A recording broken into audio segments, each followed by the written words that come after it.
Welcome to the Bad Guy Show. That's the new name. It's not the National Football Show. It's now officially Big Sills, the Philly Bad Guy. How you doing, man? Absolutely awesome. I can't tell you what a great mood I'm in. I can't tell you how relevant the National Football Show and JAKIB Sports is today, more so than any other day.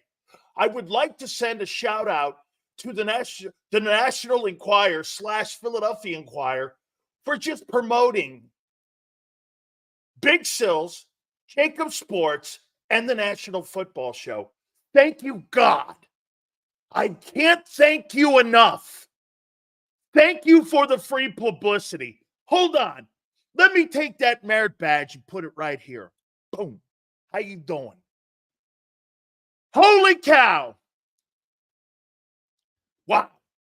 And you know what? Because of you guys, people don't come after you when you're doing things wrong or you're bad. They come after you when you're doing things right. That's all of you. Guys are fantastic. Thank you so much. I can't thank you enough. Again, I mean that, man. You have so many other options that you get to go to. And you guys make this show run, man.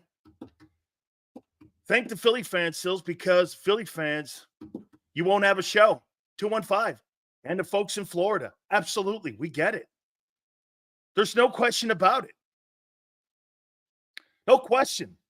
By the way, speaking of Florida, my friends in Sarasota and Tampa, I-4 corridor, even folks down South Florida, hey, listen, take cover, man. I posted on my Twitter page what storm surge looks like. Like 9 feet of storm surge, you can't survive that. And they're expecting in some places to be as much as 15 feet. You're not surviving that. You have to get out of those low grain areas. Okay? Some of our biggest audience comes from Florida. Well, that's my adopted state, is the state of Florida. I mean, my greatest successes, both in sports and really in broadcasting, all started in the state of Florida. I owe that state everything.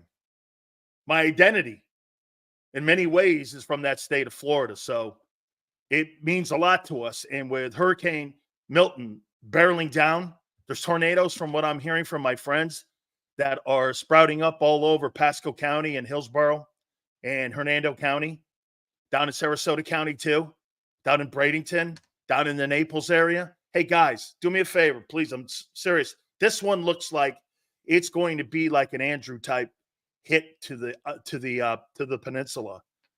So make sure you guys end up taking cover, and I hope many of you got out, because they're running out of gas and they're running out of food, and you may be running out of time, because this one looks like it's going to be serious here. I've been through many hurricanes. I've played in a situation where Hurricane Hugo, back in the 80s, we flew over one, went in and played Boston College, flew back over Hurricane Hugo, went back, and it had already hit South Florida. We were in Hurricane Charlie and all those hurricanes back in the early 2000s that were like 3 in a row. So, I mean, I've been through a ton of hurricanes. And, so just make sure these things aren't anything to mess around with, especially when you're getting above Cat 3 and you're starting to see 4 and 5 here a little bit. So this stuff here is going to be a little bit. Thank you, Jonathan. I appreciate it. Shows you Jonathan there is in Central Florida right now, probably around Lakeland and places like that. Man, probably the safest place to be is probably in the middle part of the state right now. So got to tell you, man, your pilot must have been a Florida State alumni, Sills. Hey, Eduardo, of course they were. Yeah. Okay? Absolutely. Yes, sir. Got to start the program out, of course, with one of our legendary dicks. Dick Train. Welcome to the Dan Sileo and Xander Live Show. They copy everything else others say. Johnny Mac as well. Respected unlike them. Look at this guy. I've been doing this shit for 30 fucking 8 years. You think I take what other people say and give a fuck what they say? I get banned and barred from places because of my own thoughts, dick bag. Okay? Are you fucking crazy? I could give a shit what people say. This guy thinks I fucking take what people... Most of the people that talk don't know what they're talking about. You know what, Dick? Hey, you know what you could always count on this fucking guy here? He'll be here for 4 hours telling you this every day, 365 days of the year. Good old media dickhead, probably hiding behind the scenes on his knees in his mom's basement with a bink in his mouth. How you doing?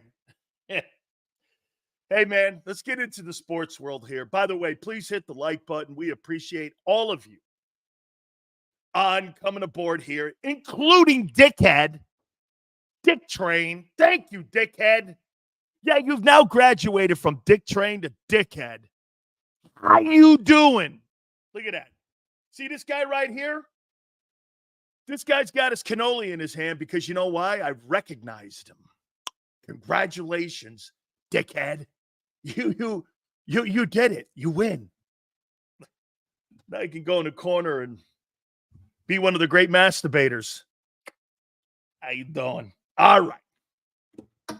Crazy cool. Divisional round. Help me out here. Is the Philly season over? Help me out. What a disaster that would be if the Mets. Hey, by the way, I got to tell you, some of my favorite things in the world are watching Met fans meltdown, Jet fans meltdown, and Padre fans meltdown. I'm starting to get that way a little bit with Eagle fans because you guys melt down pretty good too. You got to admit it. Okay? You got to admit it. You melt down pretty good too. But, you see the Mets, though, have no success. The Jets have none either. You do. Okay? But I enjoy watching the Mets and the Jets. I enjoy the meltdown. I enjoy it. So hook me up here. Okay? Hook me up here a little bit. Is the season over? Nobody melts down like us. You can't get that honor to any fan base. That's what Sanders says. Nobody melts down like the Eagle fan base. Holy shit, man. I'll tell you what. Yeah, it's pretty true. When the Eagles lose, it's like a tidal wave. When they win, it's like a victory parade. And there's nothing in the middle. It's not a half-ass get-together if you win. It's either a victory parade or it is a tsunami. Okay? I mean, run! I mean, you got to run for it, man, when the Eagles lose. Okay? You got to run for it. Sills, have you looked at our schedule? Sean, what's the point? What's the point of looking at your schedule? You're not that good where you're going to blow teams out. Are you under some impression you're going to blow teams out? You're not that good. Like I said yesterday, I don't think there's any teams in the NFL that are that good, that are just going to blow teams out. I don't really think there's anybody. Okay? Honest God. Right? I don't care. I mean, you don't have a schedule where you're going to sit here and go, well, we're going to blow everyone out. That's not going to happen. By the way, if the Phillies do lose, that's a colossal disaster. Especially losing to the Mets. Okay? Especially losing to the Mets. Hey, Sills, we up to Cat 4 on Hurricane Howie? You tell me here in a couple seconds here.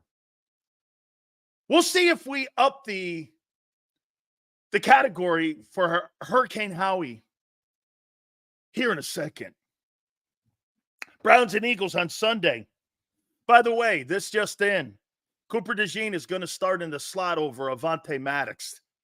I'll tell you what, they're making some moves in this bye week. They cut loose at Devin White. Now they got Cooper DeJean starting in the slot versus the Browns this weekend. Good move? Yeah, it could be any worse. Avonte Maddox has been terrible. You know who's next? Sidney Brown is going to get up to speed, and Gardner Johnson is going to be fired.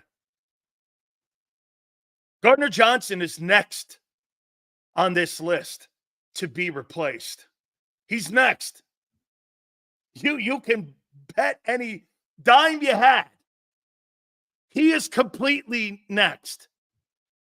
Is Gardner Johnson. He's next. I heard something pretty interesting today. By the way, let me get the list here. Here we go. What's that Elliott Spitzer Shore Parks guy, that mouthpiece for the Eagle guy? He posted a pretty good list here. I saw Xander repost it as well. Guys, do me a favor. Please hit the like list here. I heard Xander and John McMullen on Birds 365. Make sure you check out that fabulous show. Xander said something interesting. And by the way, here's the topic, the first one. Oh! Mark Holmes and Philly 500 at 4:30. Okay? Mark Farzetta at 3:30. Xander, we're going to put him in the 5 o'clock hour at the top. He's got to do some work, so we're going to move him up in the rotation a little bit. That'll be at 5 o'clock. Xander and John said something, and it was really Xander that kind of put it out there. And then Xander, I got to teach him a little bit more on this. Follow through on the topic, because you had a good one going, Xander. Xander, you had a good topic going. So here's my initial topic. The exposing of Howie Roseman continues in 2024 on how he's built this roster. He's being exposed. I'm still in the Big Sill School of Legendary Broadcasting. Well, he's getting there because I think he is he's come further along than what Joy Taylor did. Xander's killing it. He gets it. You know why? He speaks here. He's not trying to be something else when these phony-ass broadcasters. The more you act like someone else in broadcasting, the more no one will believe you. The more you're more like you, the more everyone will believe you. Because people like talking to people, not phonies. And we have a ton of them in broadcasting. They're all phonies. Most of them are phonies. You meet a guy, you're like, that guy was never really like that. Then you meet a guy like me or Xander, you're like, holy shit, you're the same guy. Duh, why wouldn't I be anything different? Okay? Why would I be different? But Xander said something. And John, break his heart, I love him to death. John didn't get it. How he's like an emotional spouse with a credit card who can't stop from overspending. Shortly after purchase, they immediately have buyer's remorse. Yes, here. Why didn't Devin White get an opportunity to play? Tell me, come on. And by the way, here's where Xander didn't follow through. Nakobe Dean did not beat out Devin White. He didn't beat him out. With what effort was that he beat him out? In those shitty practices that John was referencing, the defense has sucked, and so has Nakobe Dean. How could he have been a guy who shined when he got the lesser reps and Devin White got the majority of the reps? So Devin White's getting 10 reps in practice. Dean's getting 4. He beat him out? No, he didn't. Tell me why you think Devin White never played a down in Philadelphia. Do you guys have any idea why? Why didn't he have any? Matthew says his character. Character has nothing to do with it.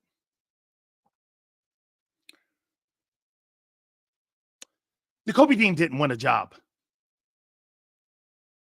Draft pick, that plays into it, yes. Fangio? Nope. Nope. Nope. You guys are missing it. You're missing it. You're missing it. Bob Sills, the White Dean drama was to validate Howie forcing Dean on the field.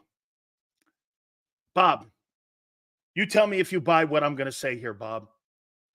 Okay? Dean's personality, that has nothing to do with it. Once again, a terrible take from this guy, Jay. What was the overall package worth that Devin White signed? Wasn't it being reported, like John said this morning on Birds 365, upwards of $8 million? Okay? With $3.5 million guaranteed. Correct? With incentives, it could have got as high as $8 million, right? John reported that today. I heard him say it. Okay? The reason he never got on the field, Devin White had a game day roster bonus of $125,000 for every game he played and was active for. He also got another $85,000 if he started. He would have made an additional $175,000 a week with incentives if he was active on the active roster, game roster, and if he started, he would have got an additional $80,000 to $90,000. I found this out this morning. You know how I know? I asked my friends at the NFL Players what his incentives were. At the end of the year, if he had played 70%, he would have got a $450,000 signing bonus added on to the incentive package that was involved in the deal. It had nothing to do with Nakobe Dean beating him out. The Eagles didn't want to pay the incentives because they looked at the player and said, he's not that good. That's why he was never active. I mean, you didn't even know if he could play. But they thought that the money was too much to put him on the team and pay him incentives. This is over money. That's why he was never active. He was never active for a reason, because this contract, if all incentives were hit, would be as high as $8.5 million. Remember? That's what they were pimping it as. With $3.5 million guaranteed. So they never activated him for game day because they didn't want to pay the incentives. They didn't want to pay the near $200,000 a game for being on the Sunday roster and for being a starter. Howie didn't want to do it. He was looking at, he goes like this. He said, no. Because once they realized he wasn't, by the way, he was all talk. He still is. He's handled himself well. I don't have a problem with the way he's handled himself publicly. He should handle it this way. But once again, the glorified CPA didn't activate the guy because he didn't want to pay the incentives that were in the contract. Listen, in every single NFL contract, here's what I got. Here, let me show you. I'm going to show you what a bonus looks like. Let me show you what a bonus looks like and how you're paid. The Lions gave me this. There's a $10,000 bonus. See it? This was in 1994. If I'm on the active roster, I get a $10,000 bonus. This is in lieu of my base salary. So every time I was on the active roster, I got a $10,000 bonus. There's the year down there. It was 92. See? Troy Lions. Right there. And that's how much money I made of it. It's in the right-hand corner. And what it was. Got 10 grand. Okay?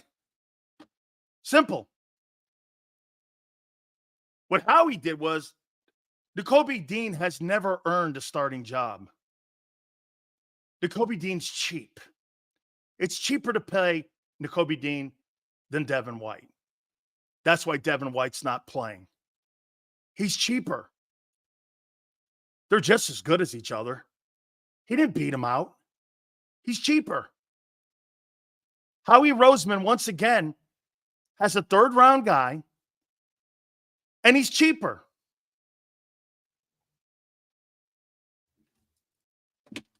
John's trying to tell you that he beat him out. No, he didn't.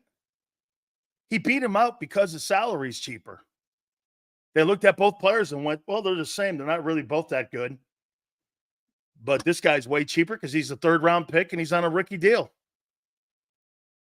That's how the Eagles do business on defense. They're dime store shoppers. That's all this is dime store shopping. Okay? Seals, don't you think they know that we're watching and we're turning on them? Do you think Jeffrey's going to lose his shit when he's going to lose his yacht? That guy ain't ever going to lose his yacht. Remember something, Kim. Always remember this about an NFL owner.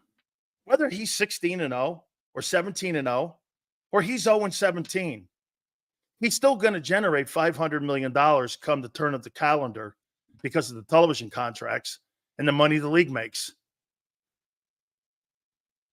I mean, let's be candid here about Nakobe Dean. What game did he fucking play in the preseason that wowed you? He played none. He was terrible, actually. He was okay in the Baltimore game, kind of, but Baltimore played all their backups.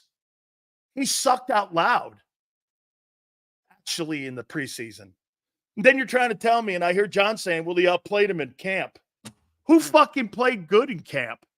Jalen Hurts, who's the biggest turnover guy in the history of the league over the last 2 years, didn't throw an interception against the shittiest defense in the league.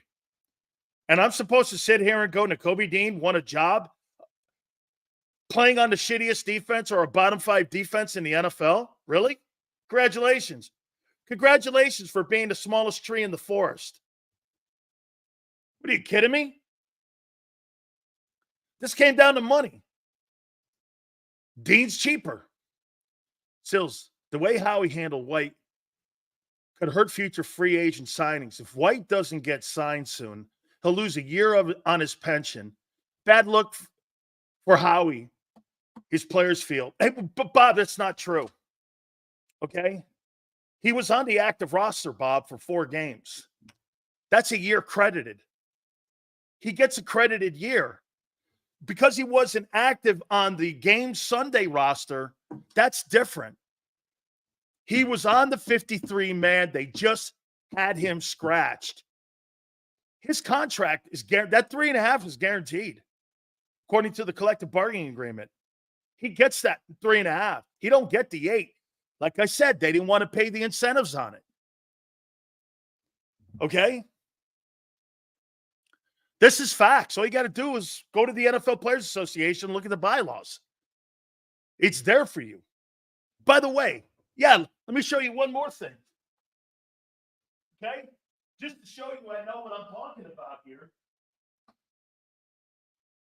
When it comes to why Devin White didn't get a true chance to make the team, here.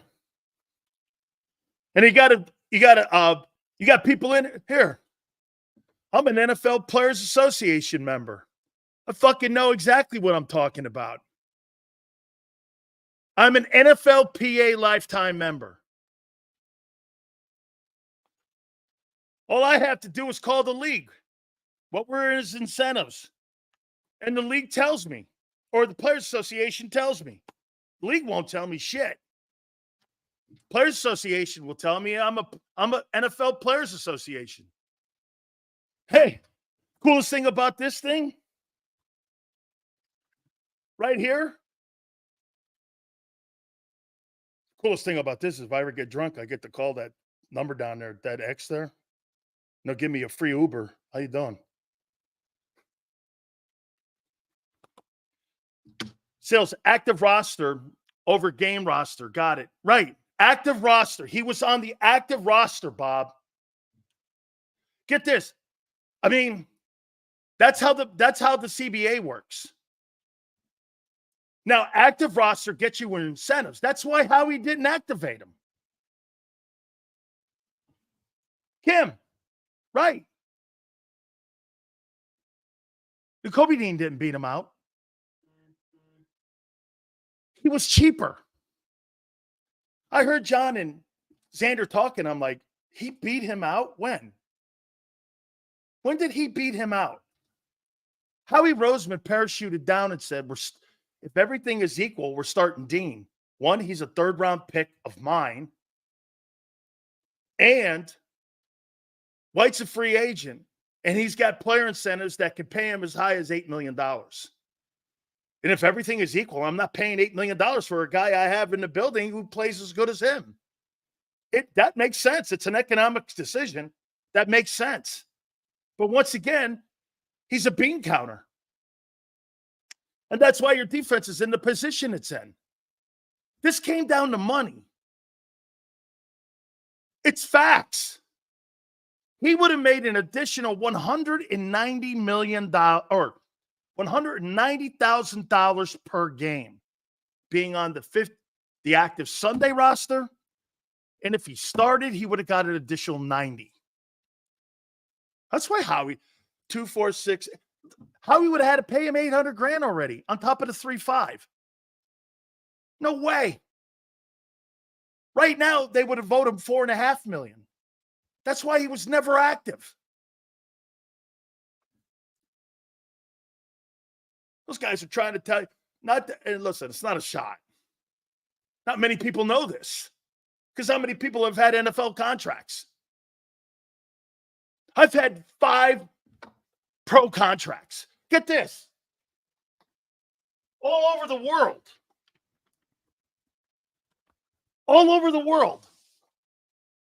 Let me just show you what a contract looks like. This is a professional football contract. Here. Let me show you this. Thank you very much. I appreciate it. If White had the ability to play, would his play outdo what Dean has done? Dean has done for us drafting him. I know White did get benched in Tampa, but can't be worse than what Dean has done. Absolutely, Abe. Let me just show you a little bit of some of the things that are in contracts. You see that right there? Right here? Right here. See what it says? What that says? See those dollar signs? Get $28,000 if you participate in the semifinal game. You get an additional $25,000 if you participate in the conference championship. If you participate in a championship, you get an additional $100,000. These are all incentives that are built into your contracts. Look how many pages this shit is. Look how many pages. By the way, Dan Sileo.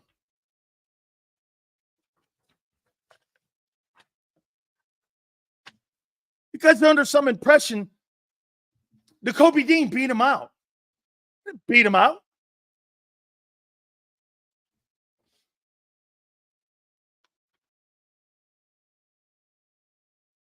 Ain't no social number on there. I saw somebody say that. Ain't no social number on there. Fuck that. Okay?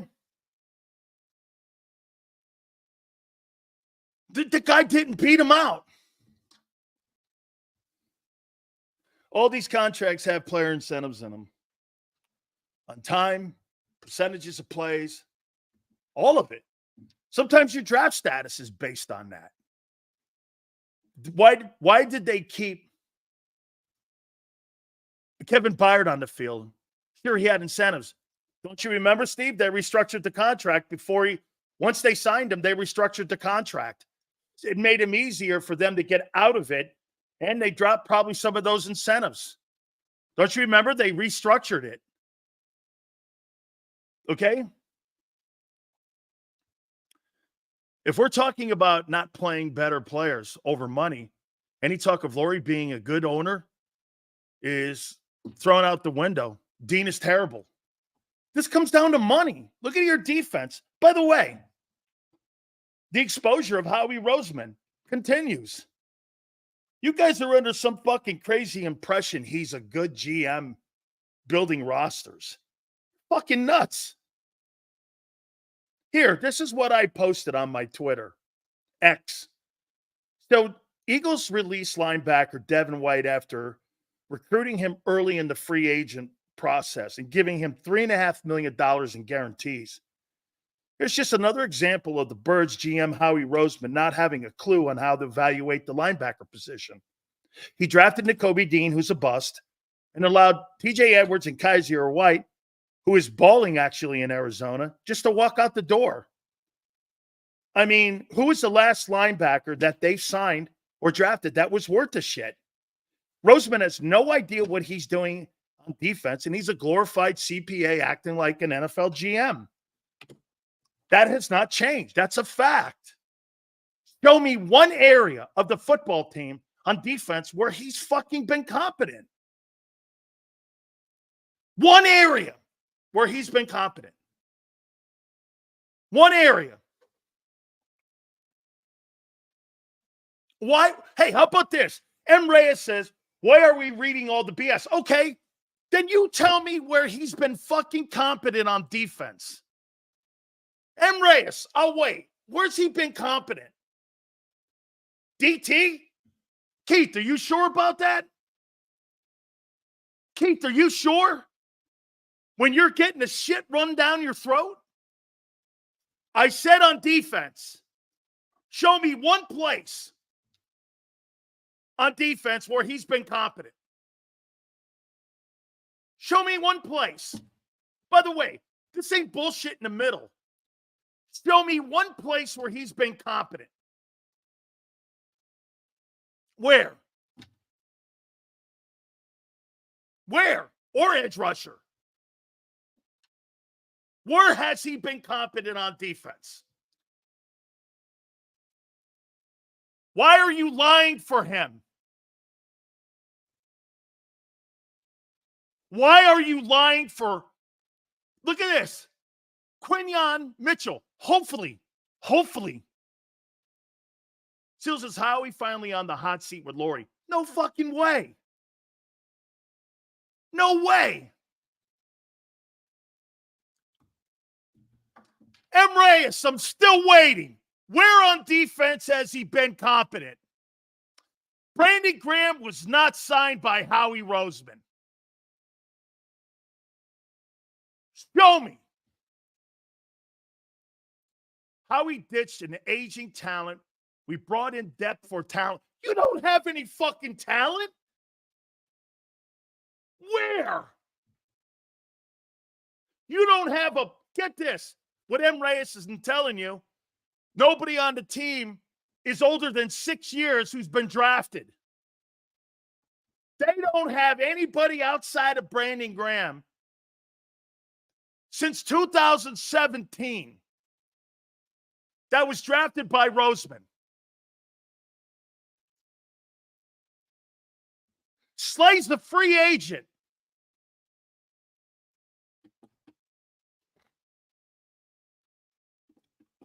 Howie Roseman's been a GM for 15 years, and he don't have anybody from the 2017 draft on defense. Interesting. That's some record. What? That means they only get one contract. Don't you understand that? Most people that get drafted to Philadelphia don't make it to their second contract on defense. Don't you get it? They move on from them. Dude, with the 5th-year option, the 6th year, they move on.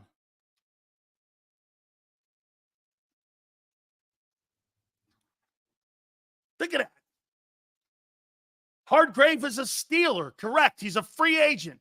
Howie Roseman, get this. Howie, when he makes a mistake, he pays for it in free agency or a trade. A.J. Brown. Jalen Reagor is the Jalen Reagor. Okay? A.J. Brown is the Jalen Reagor cover for his mistake. Hassan Reddick was the cover for all the Derek Barnetts of the world. Darius Slay was the cover for all the shitty cornerbacks they missed on. He went to other organizations to sit there and fucking go and find other players that were developed in other places to cover his mistakes in the college draft. No other way to look at it. So why sign White? Is it because Dean injury prone? They signed Devin White because they thought he was going to replace Dean. And when they realized he couldn't replace Dean and he was the same guy, Howie went, I'm not paying $8 million in incentives for a guy that we have in the building that I drafted in the third round that will give me the same performance. So we went cheaper. This is not that hard to figure out why you're in the shape defensively. You know, people are going, I heard the guys talking this morning going, well, the defense is going to get better. You know what I said? Fucking defense isn't getting better. You don't have good enough players. And the players you have aren't developed enough yet. And now you're rushing Cooper DeJean. Okay? Now you're rushing later in the, okay? I'm with you, Sales, and this is not to make any excuses for Howie, but how much of the defense ineptitude is failure to develop players? Doesn't he hire the coaches? How does Howie justify the losses of Devin either way? I don't by starting Dean. Okay, so Philly 500 can't make it today because he had an issue at work. So, dude, all good. No worries. Mark Holmes thinks we banned him anyway. Make sure you take a shit on him big time when he comes in here because he thinks he's been banned. We posted the video too, Xander and I.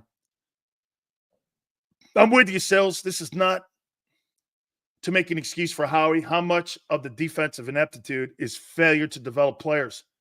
Hey, relative. We'll try keeping a coaching staff intact. Take a look at this. Watch this here. I'm going to take that ESP's bullshit out. Becton, Barkley, Hennessy, Campbell, Ross. Here, Huff, White, Zach Bond, I guess. Oren Burks, no. Gardner Johnson, no. Who'd he sign this year? That was good. Defensively.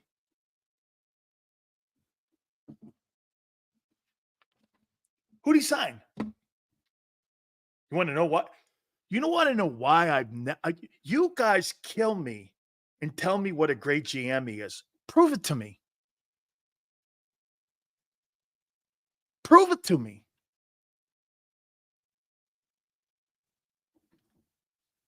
You destroyed Wentz. You're destroying Hurts. You have all this money on offense. You got second year in a row. Hey, can you name me an organization that has won? Xander, help me out here.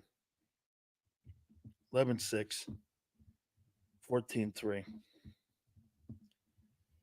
Can you name me another organization that has won 25 of 34 ball games that has changed their coordinators out 2 years in a row? Can you? Can you name me another football team that's won 25 of 34 football games in the regular season that has changed their coordinators out?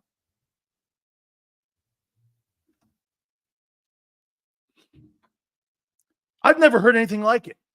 You win 25 to 34 games. And you got a new set of coordinators over the last 2 years. Buffalo, that's not true. Sean McDermott has been the defensive coordinator in Buffalo since he's been the head coach. And Joe Brady was midway through the season. They didn't change him out this year. Those are the same guys. Not true. Lie. Fake news. Name me another one.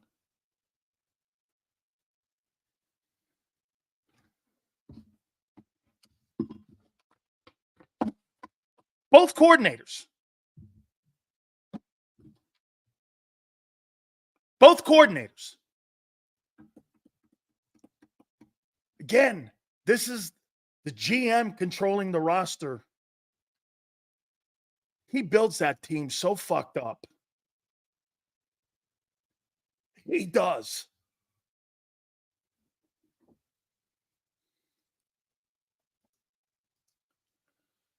White, Bird, Morrow, Taylor, Cunningham, Dean, Smith, Bradbury, Slay, Davis. Loss of Edwards. Kaiser, too. Moves all suck. We haven't developed anyone. Roseman should have been fired. No, that's not that. No. He will not be fired because of the Devin White move. The owner loves it. You know how he can justify paying Devin White the 3.5 to his owner? You know how he can justify it? We're paying N'Kobe less. We make it up in the back end. I got you, brother.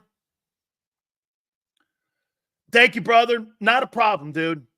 You're our boy. You know that, man. We appreciate you more than you know. All good. Don't worry. We'll kill what's his name when he comes in here. All good, Philly. And I appreciate you doing that, dude. Forget signing. Who have we drafted? We haven't drafted a Pro Bowler since Cox.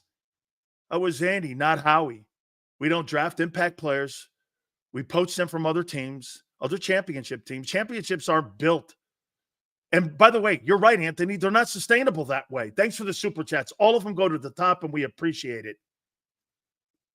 Hey, Sills, it's easy to see Laurie is only thinking about his bottom line, just flashing a potential potent offense he delivers, he believes, will only mask the defense. Dude, that's why get this. Is your offense with high potent and high talented teams, high talented talent? Absolutely. No question. A.J. Brown, Devontae, Barkley, the O-line. But what's the one thing that you don't have? There's two things. You don't have the right coach and the right quarterback. Jalen Hurts is masked by the talent you have in your offense. He's not that good. He is not going to be a sustainable championship quarterback. He's Colin Kaepernick. He's not Lamar Jackson. He's not going to put up 14 wins. That guy's not sustainably a good player. That's why he was replaced at Alabama. Personally, he's just not a pro-style quarterback. You want to go back to running him the same way you ran him? Like when he was in 22? That's a different conversation. But they don't want that conversation anymore. He's electric when he's that guy. By the way, I'm not quantifying that anymore. That story's dead. Sills, the success over the last 2 years, even thought the coordinators have changed. Even though the coordinators changed, allows Howie to validate his plan. The team wins with undisciplined talent, which is why they're inconsistent. Bob, 1 year you get here. Bob, you answer this for me then. Hey, by the way, I am sick and tired of fucking pussyfooting around with this conversation about Howie Roseman. He's a fucking horrible talent evaluator. End of story. End of story. It's fucking terrible. And I'm going to prove it to you. What's the difference between the 22 free agents that you brought in and the 2024 free agents that you brought in that have been colossal fuck-ups? What's the one thing that's been different? Just like Bob said, 1 year you're going to get character guys like Sue, Linville Joseph. Combine that with Hargrave and look at the veteran leadership at defensive tackle alone you had. Javon Hargrave, Fletcher Cox, Linville Joseph, 10-year plus guy, Sue, a Hall of Fame football player. All these guys may have been mercenaries, but they knew how to prepare for ball games. And they were great players. Whatever you thought about Hassan Reddick, he delivered 30 sacks. Howie didn't want to pay him. Why? I don't know. Because you know why? He can't fucking evaluate edge rushers. He wouldn't know if an edge rusher hit him in the mouth. You can't explain Kaiser White and TJ Edwards playing so well, and you have garbage that you replace them with. The only thing you come up with is that they're cheaper. Zach Bond's cheap, and so is Dean. You didn't want to pay White the $5 million or the $7 million he got in Arizona. You surely didn't want to pay Edwards the $7 million. Do you know that Kaiser signed for a $7 million deal? Jonathan Gannon knew he was good. He knew he was good.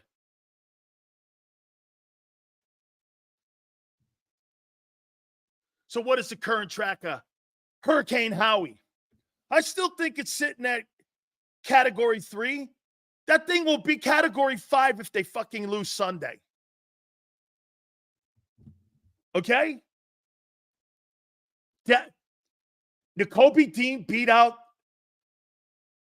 Devin White? How? In practice?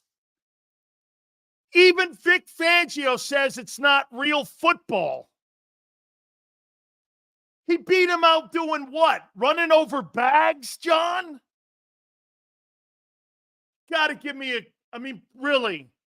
Even the coordinator doesn't consider those organized team practices and those practices real football. They told him to play Dean. Just like they're telling him to play. Bryce Huff should be benched. He's a liability. Every time he's on the field, he's a liability. Hey, by the way, if I'm in 3rd and 8 and I see Bryce Huff on the field, I'm not throwing the ball. I'm running at him. He can't set the edge. I'll get 11 yards just by running at him. Dude, who would have thought the way you're going to negate Bryce Huff in 3rd and long is run at him? Told you that in the preseason. He won't be able to stop the run.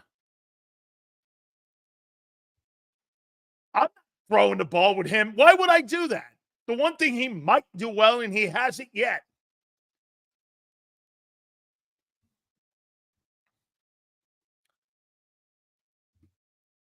Nakobe Dean beat out Devin White. Xander went like this. He just didn't finish the topic. Xander goes like this. He never even got on the field to see if he could beat him out. And John turned around and goes, he beat him out in practice. Doing what? Hitting a fucking donkey dick? And running bags? And running tires? What did he They don't practice tackling. How in the world did Nakobe Dean beat him out? What drill and skill set was it that he beat him out? Xander goes, Devin White played more.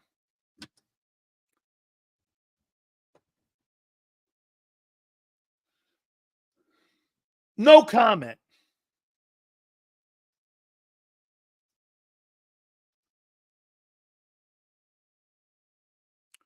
Guys, Howie can't draft unless it's a shoe-in pick. Devontae, Carter, and Mitchell. No brainers. Outside of that, he's been incompetent. No. Big Sills is not. Xander had a great topic. You know how hard it is to make topics in sports talk? Impossible.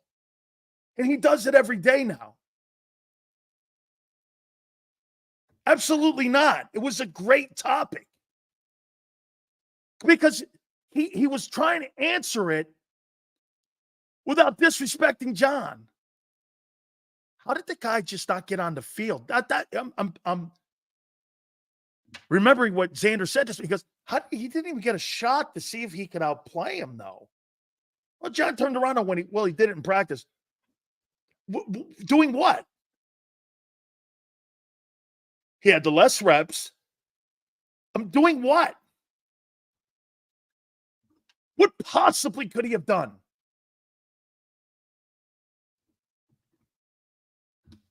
I mean, no. I mean, it was a great topic. Who started this rumor that he's a great GM? Dude, you know why he's a great GM? He knows what to do with money. Remember, Howie comes from the capologist side of the room, not from the personnel side, like Brett Veach or John Lynch. Those guys come from personnel side. He's a bookworm. He's a glorified CPA acting as an NFL general manager. It's what he is. Nothing more. He's excellent, maybe the best in the league at watching the owner's money. That's why he'll always have a job in the NFL. You know why? That's what the owners want. You know where he'd be a great GM? Cincinnati. He'd be a great general manager. But the problem there is this. Mike Brown's not going to give the bag of money up front like Jeffrey Lurie does. Howie has convinced the owner, hey, you want to build a great roster? Give the money up front, back end those contracts with lesser money so you can escape those deals. It's brilliant. But the owner's got to go along with it. That's why they sign guys ahead of time. They sign guys ahead of time so they can back end those contracts with lower money and lower hits to the cap. It's brilliant. But in the end, what you do is you eventually, that money is like this next 2 years, rent's due. You owe money.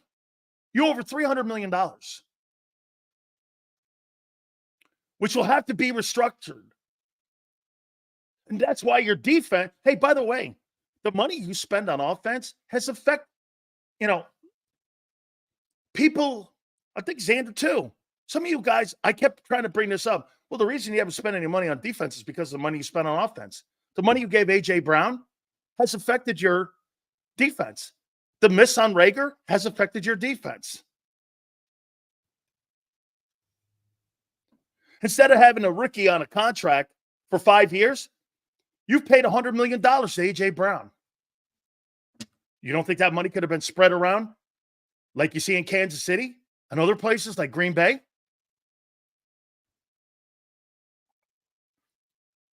That's right.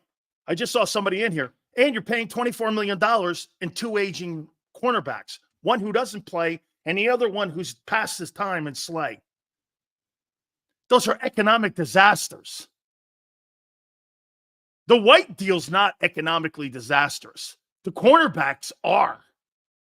Slay and Bradbury are not $25 million cornerback tandems. That's the worst tandem in money in the league. Devin White made $3.5 million to cheerlead here in Philly, clowning Hurts getting sacked by the Bucs. What a joke. The Bucs knew it. The Bucs knew it.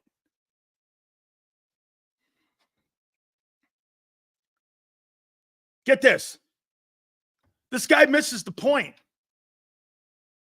He completely misses the point.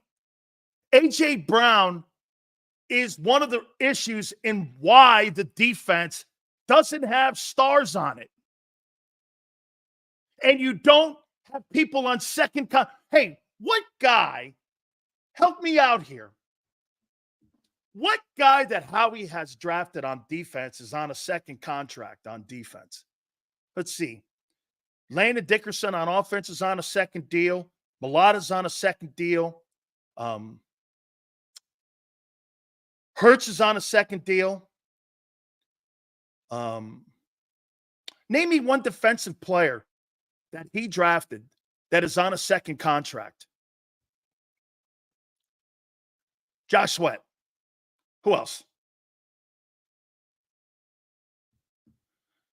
He didn't draft Brandon Graham.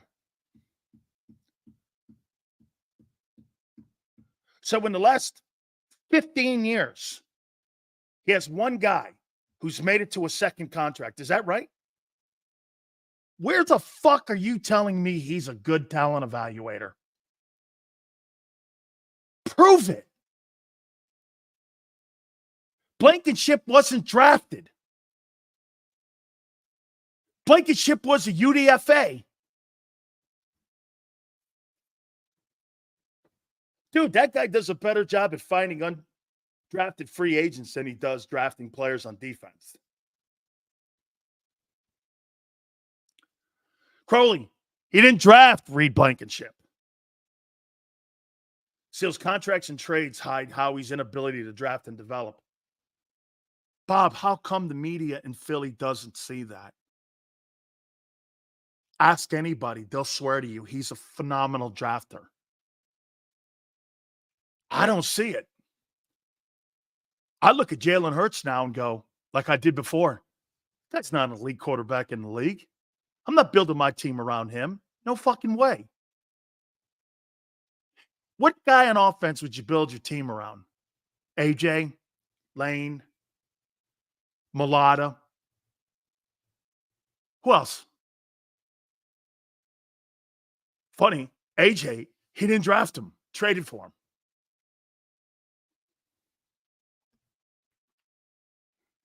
I mean, Blankenship was not drafted.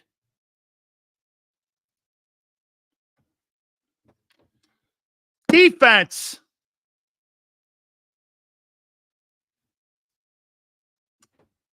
I mean, dude, and by the way, Reed Blankenship, he's okay. I wouldn't call him I'd replace him in a second if I had a better safety. He's okay. He's a good player. Would he be my frontline top free or strong safety? Absolutely not.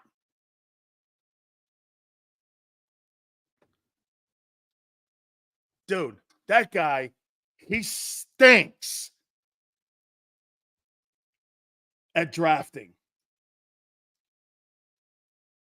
Seals, do you think the Bucs look at Howie as a moron? No. I think when Howie Roseman calls other general managers and is looking to trade, I think they're suspicious because he usually does a fair job at that. But get this, the guy in Washington probably laughing his ass off at that guy, Jahan Dotson, right now. He's got to be laughing his ass off. That guy just stole a third-round pick for a guy who's Jalen Reagor II. I mean, he's Jalen Reagor 2.0. How many people actually think Dotson is ever going to be an impact player for a third-rounder?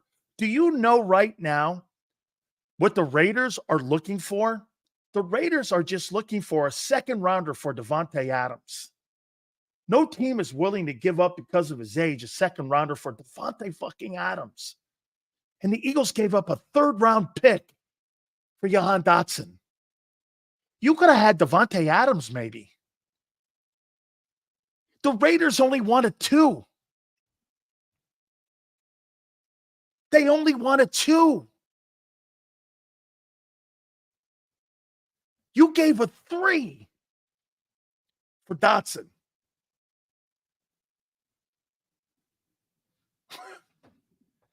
Do you see how preposterous that is?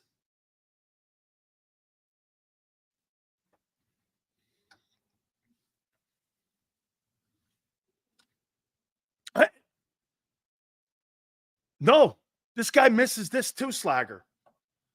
Who said that? Who said the Eagles would have had to pay all of that contract for Adams? You give the Raiders a 2 for Devonte Adams, and the Raiders pick up the majority of the contract, and you let him play it out. He's 32 next year. I don't know. Helps you win a Super Bowl. You let him walk out the door. I would have done that. A Super Bowl for 2? Sure. Any day. Not a 3 for a guy who will never help you.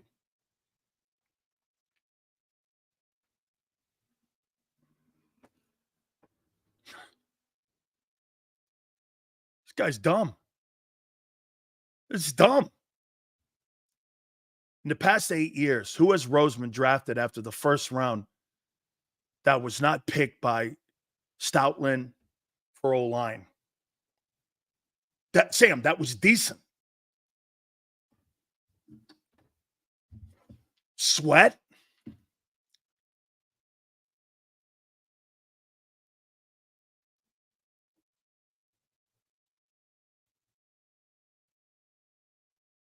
I guess Hurts.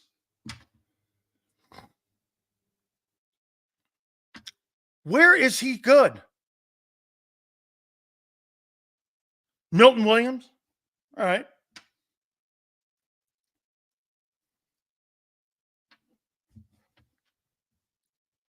Dude, if you think that guy's a good drafter, you're full of shit.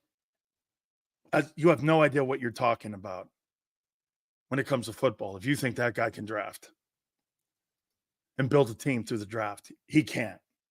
He could never work in Pittsburgh because Pittsburgh, that's all they do is talent evaluation through the draft and build their team through the draft. Same in Green Bay and the same in Kansas City. Really, in many ways, now the same in San Francisco. Look at who John Lynch has drafted. George Kittle, Deebo Samuel, Brandon Ayuk. They traded on offense for McCaffrey and for Trent Williams. They got him on a steal from Washington. And they drafted Brock Purdy. Have to spend that much on offense to compensate for the next trash overpaid quarterback.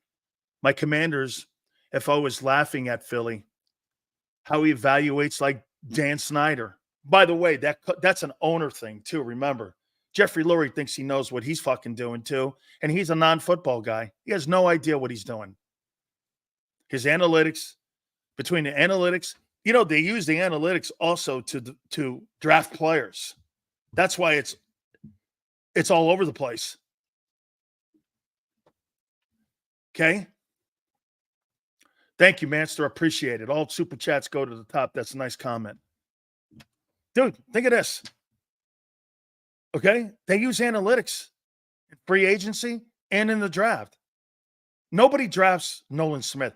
Barrett Brooks was trying to tell you he's a 5th pick in the draft, and I'm like, that guy's a 5th rounder. Nolan Smith is not a good pick. He's like, this guy will be a star. I'm like, I didn't see him as a star when he was at Georgia. And then I remember people going like that. And by the way, I don't believe the Jordan Davis pick is horrible. But Jordan Davis, on my draft board, the year he came out, I had him at 22 when you guys had 3 1s that year. I had him down at 22, 25, somewhere down there. Is he better than Mozzie Smith? Absolutely. Is he the 13th pick? Fucking never. Never. Dude, you know where they get in trouble? Overcooking the roster. They can't leave well enough alone. You couldn't leave Hurts alone. You couldn't leave the offensive scheme alone. You couldn't leave what they were doing on defense alone by keeping White and keeping Edwards. It would make the 2 defensive tackles better today if you had those 2 guys on. Can you imagine if you had Edwards and White playing behind Davis and Carter? Would they be better? Of course they would be better. Would you be better in pass coverage? Of course you would be better in pass coverage. They can't leave well enough alone. Brown, Smith, Lane all practicing today. That's good news. I'm still taking the 8.5 in Cleveland. I want to see them get in a game because dude, whatever you say about your offense, that offense is sputtered with them guys. My problem is your defense. That has not changed my evaluation of your team. You're not that good.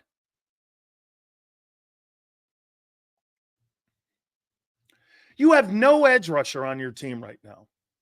And that includes Brandon Graham. Sills, is it easier to be an edge rusher because not being double teamed most of the time like DTs? Yeah, but you have to have a propensity of knowing what you're doing out there. Like if they're going to set, you have to set the edge. That means this. You can't let teams get wide on your outside shoulder. And the Eagles have no players outside of Brandon Graham that can do that. And Josh. But once again, high volume of, hey, Josh Sweat's going to play 950 plus plays this year. If he doesn't get hurt, he's going to play north of 950 because the rest of your guys stink. Sills, Ilori had instinct.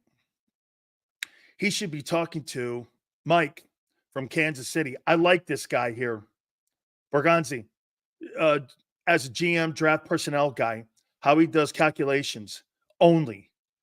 Has worked under Veach. Yeah, absolutely. That's a great organization. And absolutely. But like I'm trying to show you here, Howie Roseman is the worst talent evaluator that I've ever seen that's being blown up as some talent evaluator. Where? Where has he evaluated correctly? The quarterback? No. Quarterback's average. Devonte? He was ready-made out of Bama. Good. Where? Stoutland has been the guy at the offensive line. He's the guy handpicking. Jason Kelsey has said it. Jeff Stoutland, myself, we're the guys that picked Cam Jurgens. He would never have taken Cam Jurgens. He had no idea what he's looking at. And by the way, how do you justify having Zach Bond on the team and Nakobe Dean on the team, and you allow Kaiser White and TJ Edwards, who one was a free agent that was expelled from the Chargers, and the other guy you found and developed into being one of the top flight linebackers. You developed him for the Bears. Think about what you're saying here. The Philadelphia Eagles developed TJ Edwards for the Bears. For the Bears.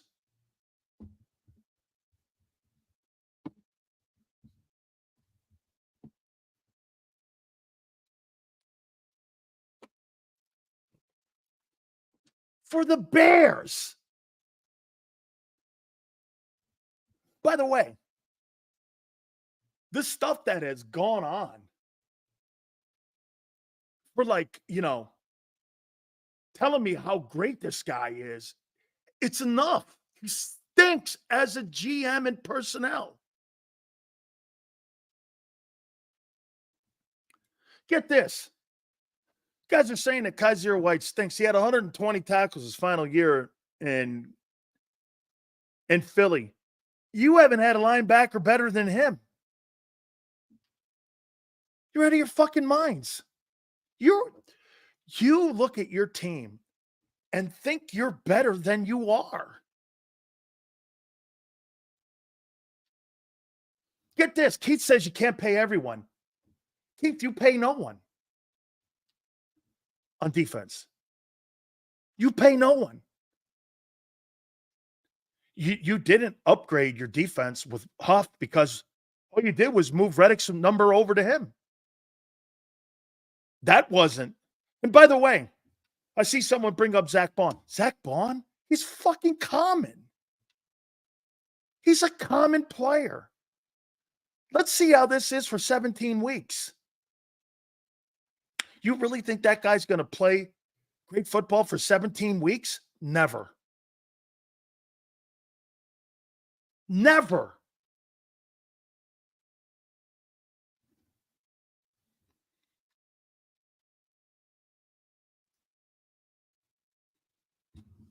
we are really going to cry about draft picks from the past.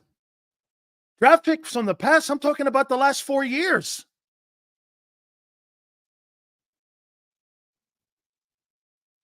Dude, I'm talking about the last 5 years. Building a roster the last 5 years.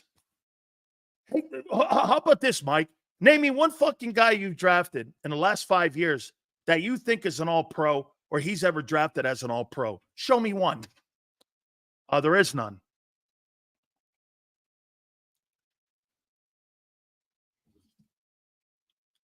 You don't have one.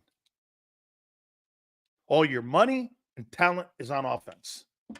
That's by design. That's by design. By design. And once again, the reason your offense goes up and down now, because your quarterback and your head coach are not in sync. You don't have the right guys. You have not figured out that yet. You have a problem at quarterback and head coach. You have to have that dynamic fixed for you to be a championship football team on a consistent basis year in and year out. And until you have that dynamic fixed, you'll have these pendulum swings where you get a shitty roster, or no, you get a shitty schedule. You'll go down to 4 wins. That's why you're trending down. You're trending down because your roster's trending down. By the way, you're getting older at right tackle. You haven't figured out right guard. Your center's brand new. And once again, you have a brand new coordinator. Justin Jefferson, how he blew that. How about this? Jersey dude, I brought this up before and I'll bring it up one more time to you. The significance is not just the fact that he's a generational player. But the significance fact is you had him for 5 years on a rookie deal. And inside that process, you paid A.J. Brown $100 million to cover for the Rager draft pick that was a failure. And you lose that equity in the money, which you could have spread out on your defense. That's the double hit. You lose the one and the equity of the money because you covered it with $100 million that you had to pay AJ. Some would go, is AJ worth it? Well, not at the expense of the AJ Brown is not worth the expense of a defense, of an entire defensive unit. No matter how well you think he is and how good you think he is. It didn't matter last year. He had a record year. And he still went 1-7. A.J. Brown had a great year. 100 catches, 1,500 yards. Super year. Didn't matter. What's the point? When your defense sucks. You really think A.J. Brown is worth the money at the expense of your defense? Okay. Well, it's not playing out that way.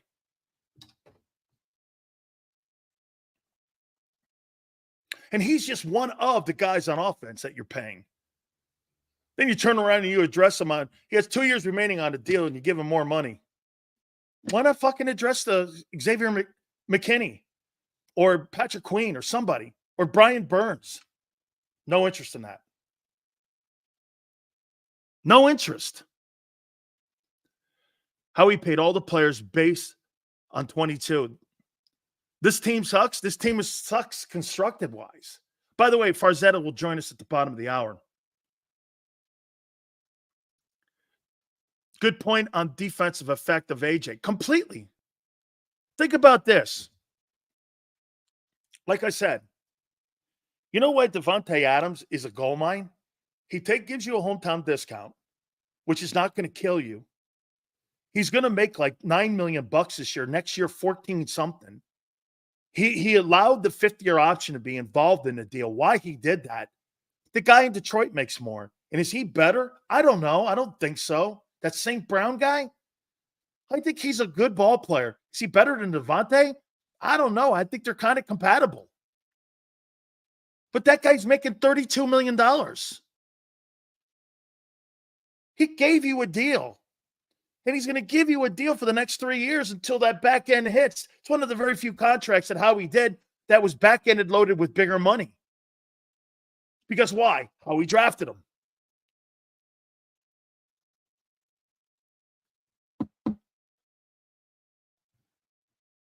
That's why when, I hear people constantly telling me that this guy knows what he's doing in the draft. He does not.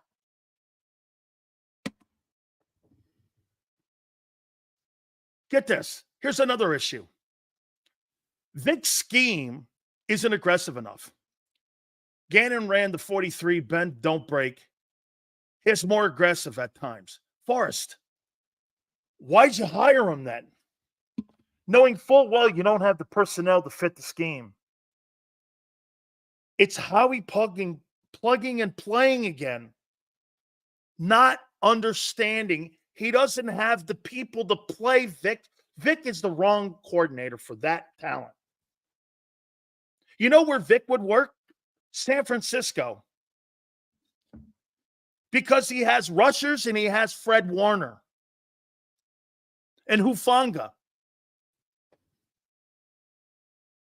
With a scheme like this, with no pressure, young safeties, and a young corner CB2, and a young defensive tackle group, and horrible linebackers, two deep safety with your corners off the ball 10 yards, how in the world do you think that's going to work? Schematically, you're lining up bad players in bad positions. Do you understand where you are now as a group? Your offense versus the Browns on Sunday has to come out of this bye and carry this team.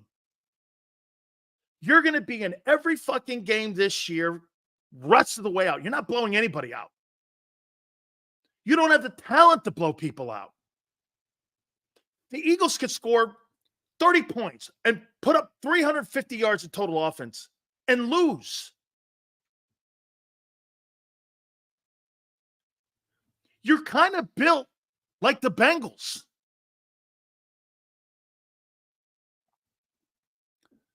You're kind of built like them. You're built a little like the Bengals. Pretty good offense. The Bengals messed up. You know how? Joe Mixon was more of a focal point in that offense than what Zach Taylor thought and what Mike Brown and Duke Tobin thought. He was more of an instrumental part of that in moving the chains. They have no running game. They're 31st. They're 31st. You know what's funny? All the shit the players in Miami were saying about Vic, you're seeing it.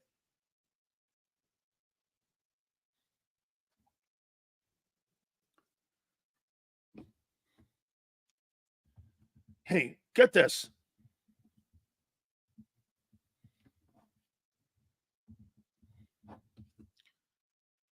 So Dick Train goes, you're 2-2. In your last 13 ball games, you're 3-10. Same issues. You're 3-10.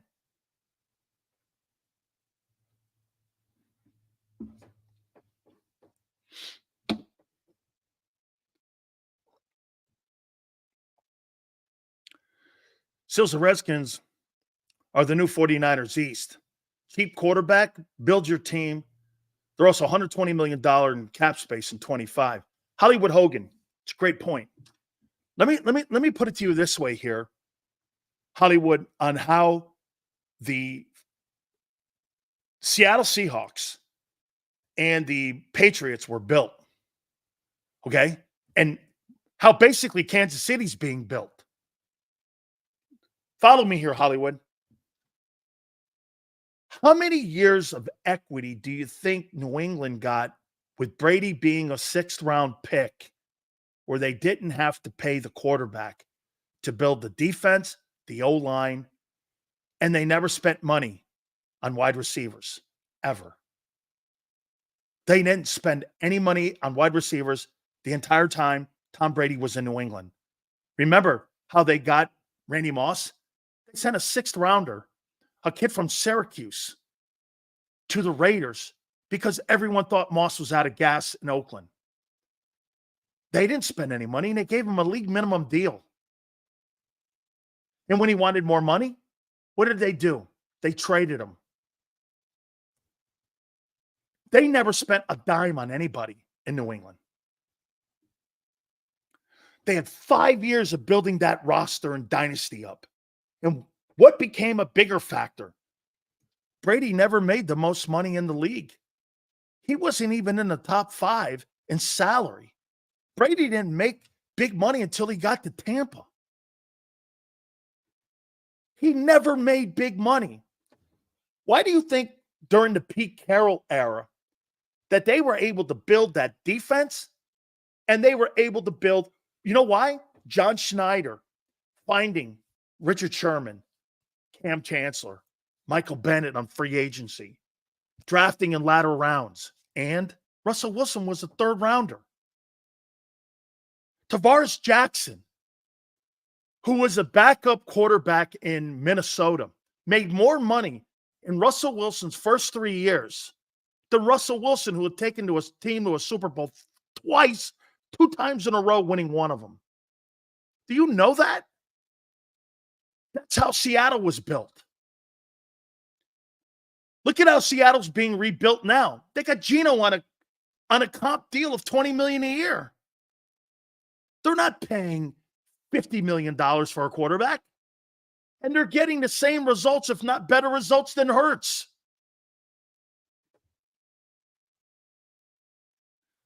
Got to remember something about when you build an NFL team versus building a college team. The economics are number one, front and center. This is why when you hear the comment that Devin White got beat out, Devin White never got beat out. Devin White's contract was the issue and why he never played. He never got on the field to prove he could play. Wait a minute. So he lost his job in an organized team practice? What fucking shot is that? What, because he couldn't run over bags?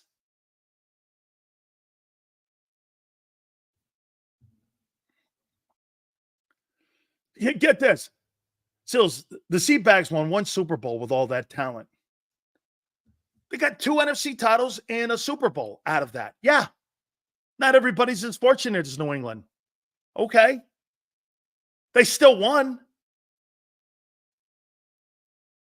That dynasty, when they had Marshawn Lynch in the building and all those guys, you weren't better than them. And it was more sustainable.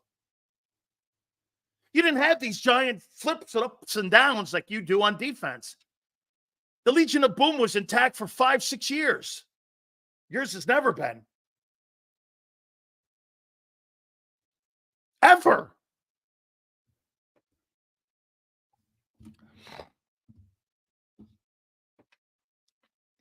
I mean, dude, I'm going to show you one more time. See this contract? This is a professional football contract. You see this? And I showed you in the first hour. See those player incentives? Down there you have. See those playing incentives? All written in the contracts. Okay? Kobe Dean didn't beat out Devin White. What happened was, once again, he had $100,000 for being on the active roster on game days. And if he started, he had another 90. Howie didn't want to pay the $200,000 every week for Devin White. Why? Kobe Dean's cheaper. He's on a rookie deal. And they came to the conclusion that Devin White wasn't good enough anyway. It's why the economics on that side of the ball. And by the way, one more time, before I bring Farzetta in here, stop with this notion Howie is a good draft pick guy. He's not. He's horrible. Name me one guy. One more time, before I bring Farzetta on, there's not one guy on that team that he drafted that's from the 17 draft and back. 2018 and up. So you're telling me nobody gets to a second contract on defense?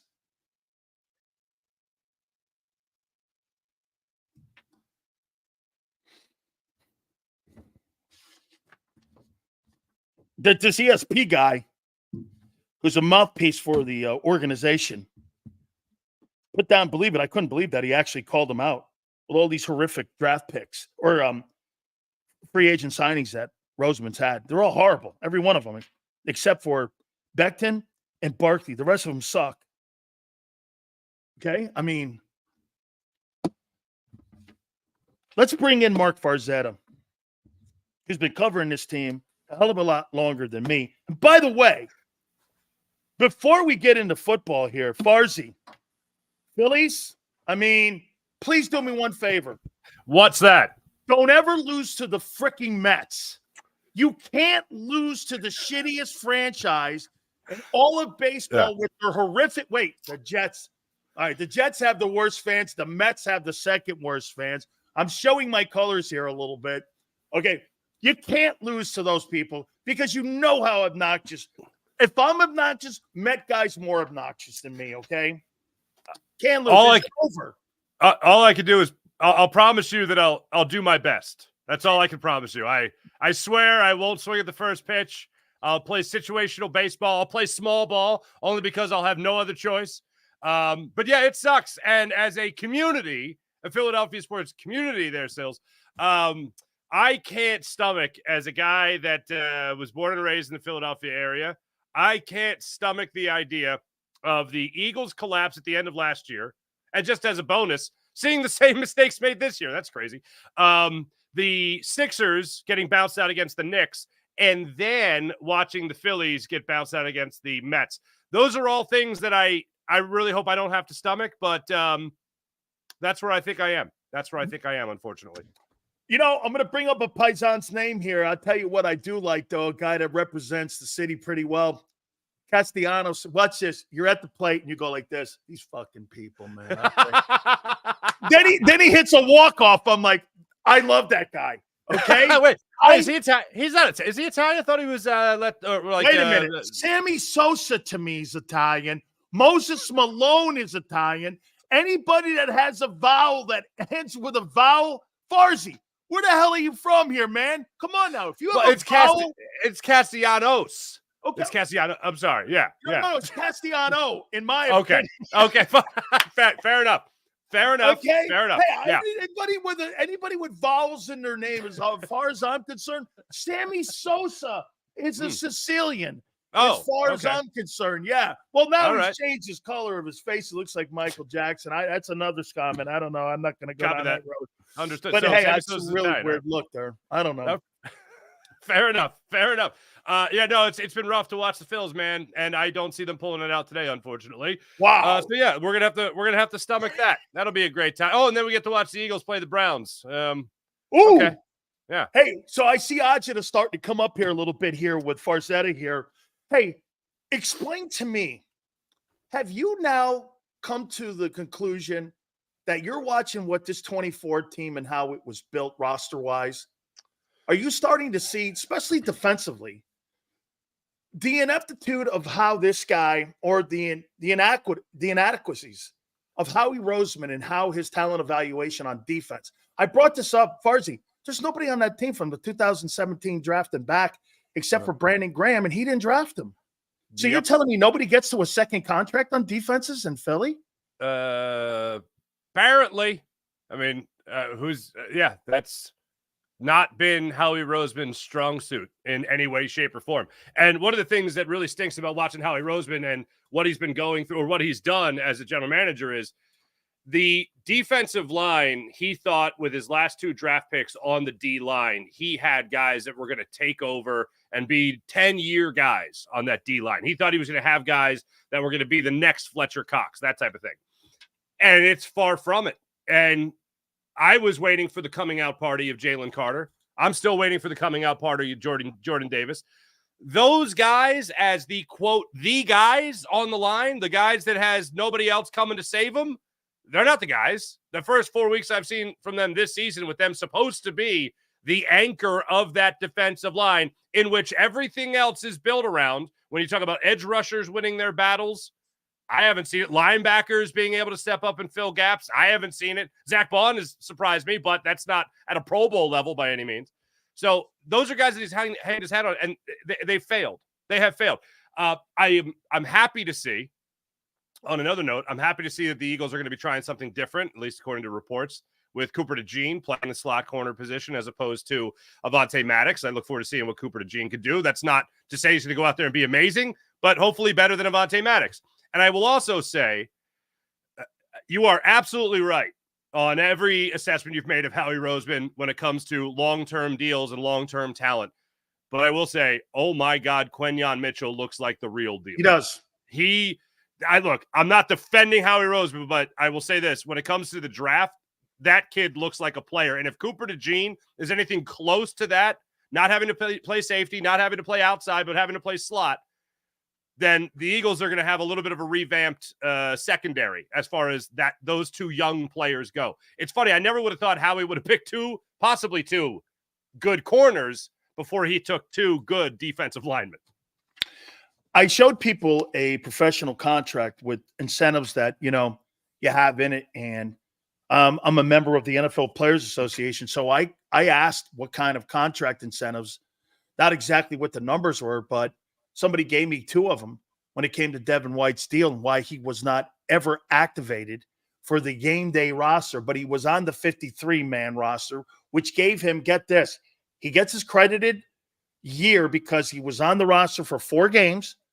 You have to be on the roster for 4 games a year for you to get credited a year. It's not like baseball. You only need 1 year. Get this, in baseball, 1 game a year career, you get a pension.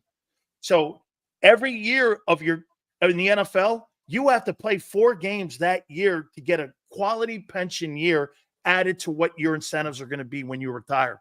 All that being said, he gets that. But the one thing that he doesn't get was that Devin White had $100,000 a game active game day bonus if he was on the roster. And I showed people my old Detroit Lions. I had a $10,000 one. I mean, obviously the numbers are quite different today than it was 20 years ago, 25 years ago. So, but he also had a $90,000 if he started. So there's $200,000. In my opinion, Mark, you hear people saying, well, Nakobe beat him out in the preseason. I'm like, Nakobe didn't play well in the preseason, and you're going by practices, running over fucking bags. Mm-hmm. To me, I think the Eagles came down to this. Well, I got a guy drafted in the 3rd round. He's on a rookie deal. He's not making the money that I would have to pay. They'd have to pay him $5 million if they were going to cut him right now if he had been active. This came down once again to economics on starting Nakobe Dean. Dean stinks. He's not good, dude. He's not. I mean, he is not a good player. He's an okay player, and that's kind of the symbolic symbol of that entire defensive roster. I mean, dude, they're really dime store shoppers on that side of the ball. I'll tell you like this. When it comes to – and I know Seth doesn't like him. I know Seth has come around on that. Yeah, I look at it like this because I wanted to see, obviously, Nakobe Dean flourish, and I haven't seen that. I feel like if we're being real, I feel like it's been 2 okay games and 2 really bad games. And obviously that doesn't add up to a Pro Bowl talent there at the linebacker position. But whenever I'm looking at inexperienced players, I'm always asking about whether or not they're in a position where they're going to get better. And I don't think Devin White's going to get any better at the position of linebacker. And we saw that he got benched when he was in Tampa. So him not playing is not exactly breaking news to me. Him beating out Nakobe Dean is a little surprising. Nakobe Dean beating him out in training camp, and that just kind of coming out late in training camp. That's what's surprising to me. But I will take mistakes made by a younger player before I'll take them from a veteran, especially a veteran that's on the other side of it. The downhill slope, unfortunately, of his career. And it's not like players or teams were chomping at the bit to get Devin White on their squad. I think the Eagles had a linebacker problem. Does he play like he's 25? He plays like he's 30. No. He plays like he's 35. Yeah, right, exactly. So, look, we all know that guys, and you know this certainly better than I do, but there are certain guys that just ramp up the mileage on their bodies, and he seems to be one of those guys. The guy that I watched in his final days in Tampa, that's not a guy that was going to do a lot, but let's also look at it like this. What have the Eagles done mostly with the middle linebacker position? They have bought extremely low, and then when that guy gets to even adequate, they let him go.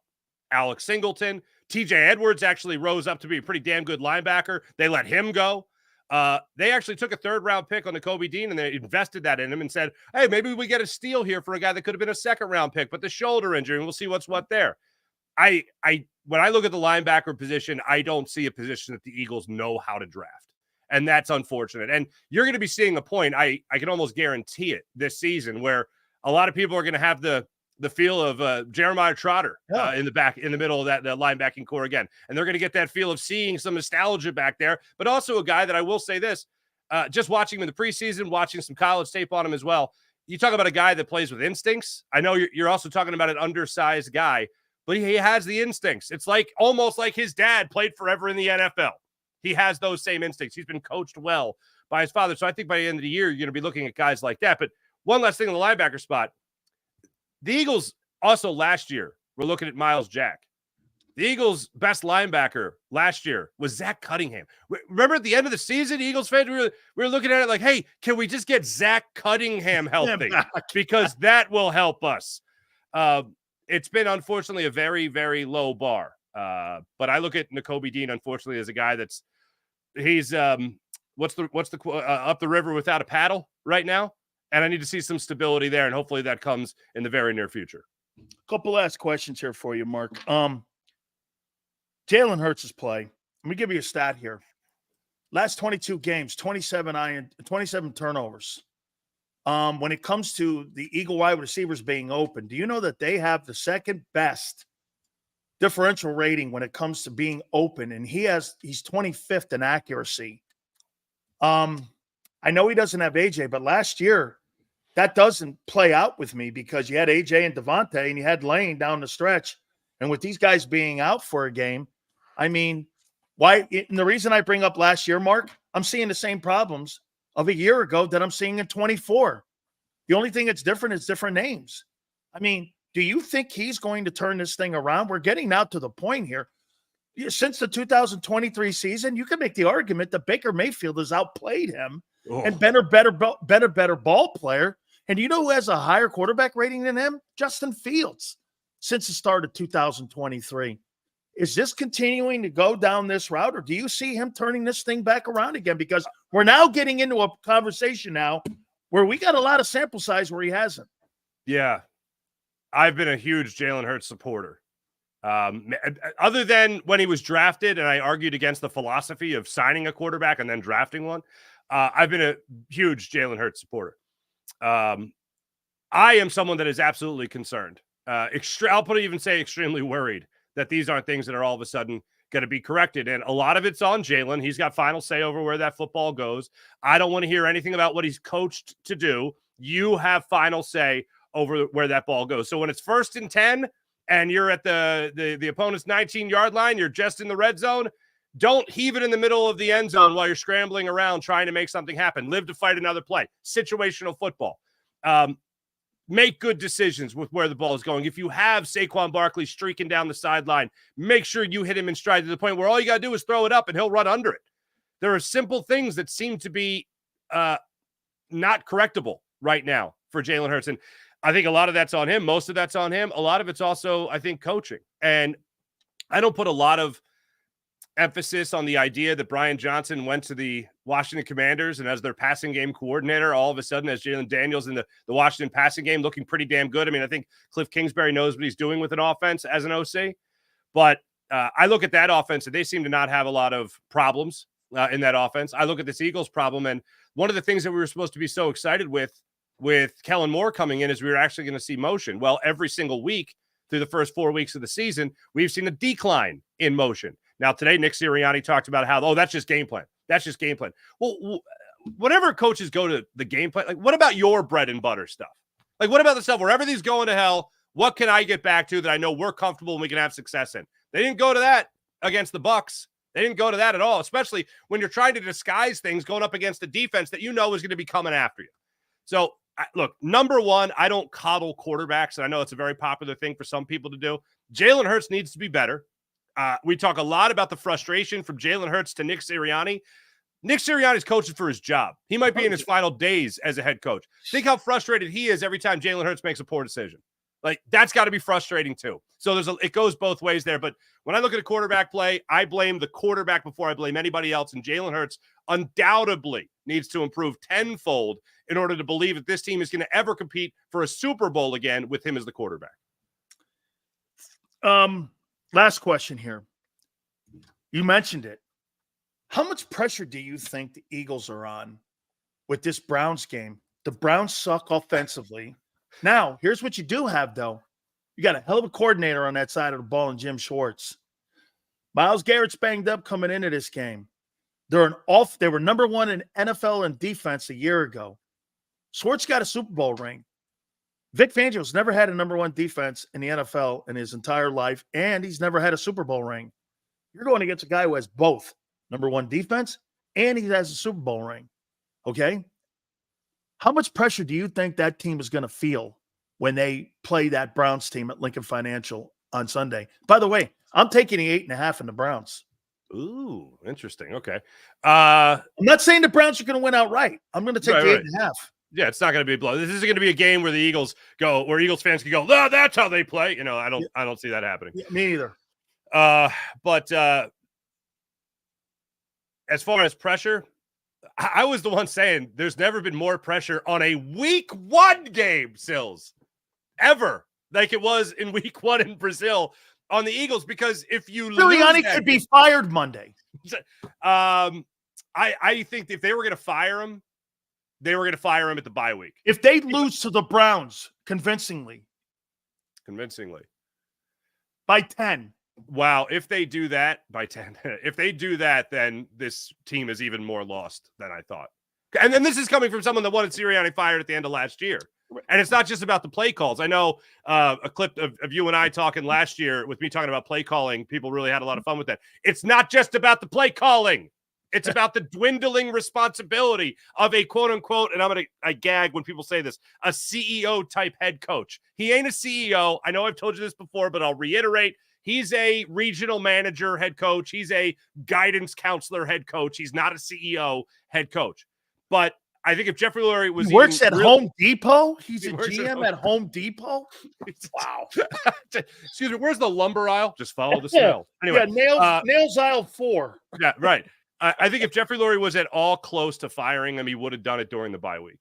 That's because look, if you're Lurie, it's got to be in the back of your mind, even at the end of last year, while you were yacht shopping or whatever, you had to be thinking, should I fire the guy or should I not fire the guy? Like, it had to be back in there. So you look at the next season schedule and you go, all right, week 4, we got the bye after week 4. Let's assess. Let's see where we're at. Are we having the same problems? Yes, you're fired. He didn't do it. So I have to think, and the only coach he's had that he's fired with any bit of a season left was Chip Kelly, who by all accounts was the biggest, you know what on the planet. And he fired him with 1 game left, and Pat Shurmur coached the Eagles for 1 game. But I don't see him firing him this early in the season.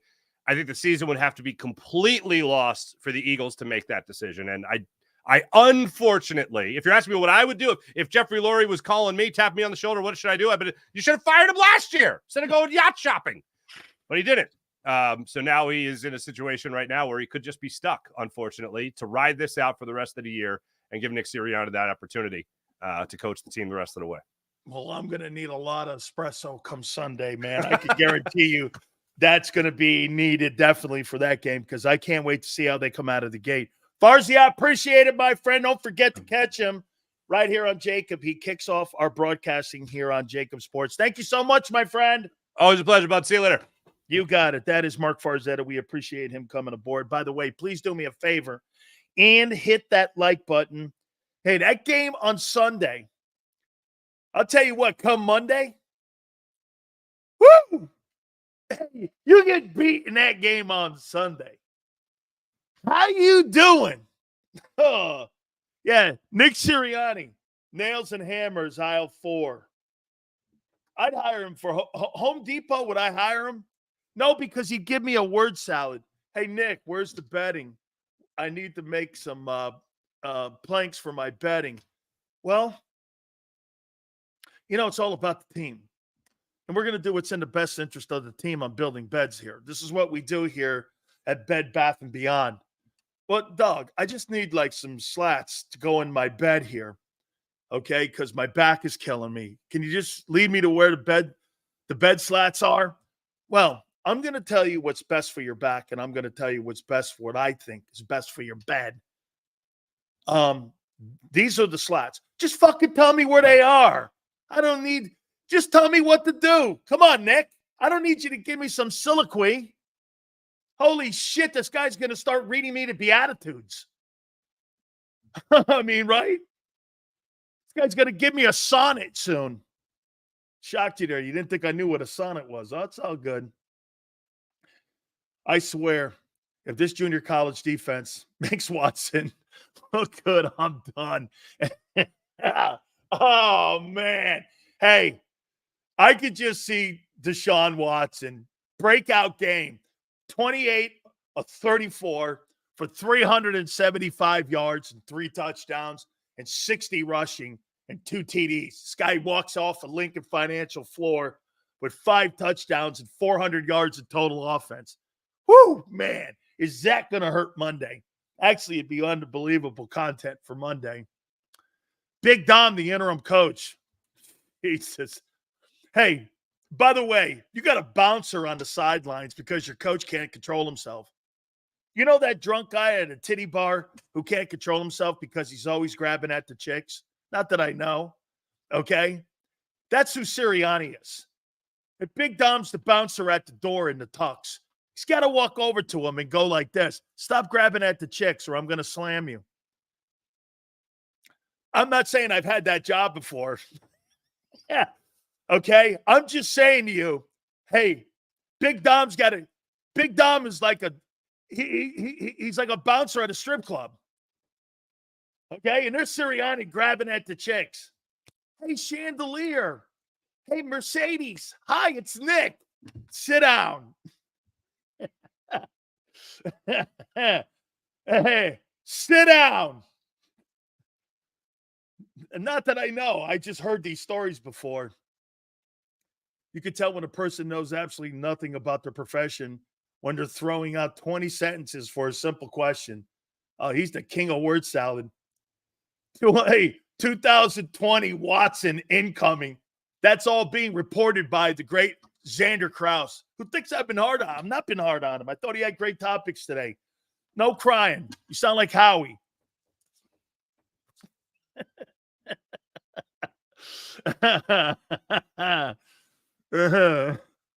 Hire him a Dollar General. Hey, how dare you say that about Nick Sirianni? Sirianni got kicked out of the boom boom room. Hey, Martin. I'll tell you a really cool titty bar story doing a remote there. And then we'll take a time out here. So I worked at WQAM in Miami. I did afternoon driving. This one strip club, we had a great relationship with the station. And it was called, I think, the Pink Panther.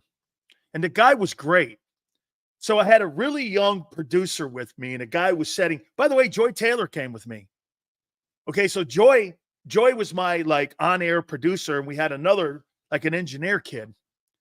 So Martin, you'll like this. So the kid's up there, he's setting everything up, and they said we got to order food, and I went, it's all right. I'm not.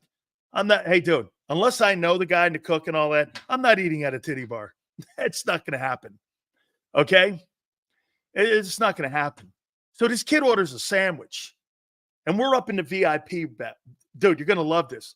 We're up in the VIP room. Me and Joy are sitting there, and we're getting ready to do this. It was a Friday show or some shit. So the kid's eating a sandwich. He puts the sandwich down in the VIP room, and he puts it on the cushion next to me. So I'm sitting here. I go to commercial break. The kid's sitting there and he grabs the sandwich. He starts eating it. I said this to him. I go, kid, how much naked, Venus flytraps do you think have been sitting in that one spot there that you just put your sandwich down and you just ate? He went, I go, you didn't even put a plate down. I said, hey, happy trails. Yeah. Hey, I'm like, yeah, man. No, it's all right. I don't want. I'm good. Hey, Martin, I'm like this. I go, kid, how much Venus flytrap do you think has been sitting there in the VIP room here for the last week? Kid looked at me, turned white. He left the room because he got. I said, I just, don't put your sandwich down on a cushion. What are you, stupid? Joy looked at me and went, only you would know that, though. Yeah. Hey, Joy Taylor goes, only you would know that. Because you know why? You're a professional at coming to places like this, and I know you are. And I go, hey, I don't know shit, man. Hey, I don't know anything. I just know that you don't eat a sandwich off a cushion in the VIP section in a titty bar. That's all.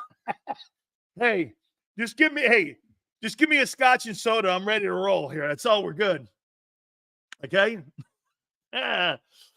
Oh, man. Do me a favor, guys. Please hit the like button here. I haven't even gotten to the other two topics yet. By the way, yeah, we got two more topics here. Also, we will not have Philly 500 at 4:30 because of a emergency that came up with his job. So we will have Mark Holmes. Mark thinks he was barred because of all you guys. Cowboys losing the next 4 games. Let me write that down. Hey, what other questions should I ask Mark before I get you out of here? Cowboys losing next 4 games. What other shots do you want at Mark Holmes? We love talking to Mark. Cowboys are losing the next 4 games. Okay. What other shot do we want to take at Mark? Oh, yeah. Being banned. Why would I ban you? You root for the Cowboys.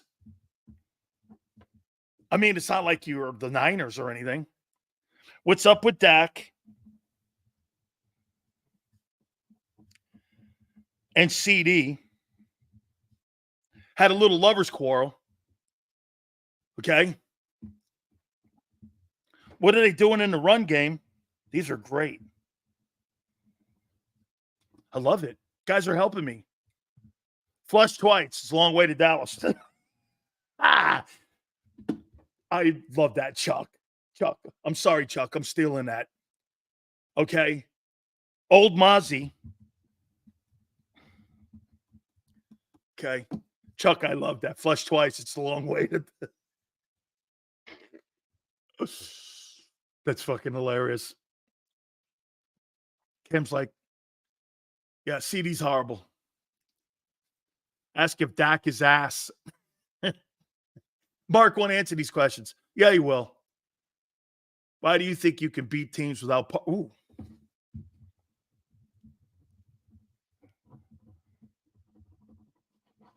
All right.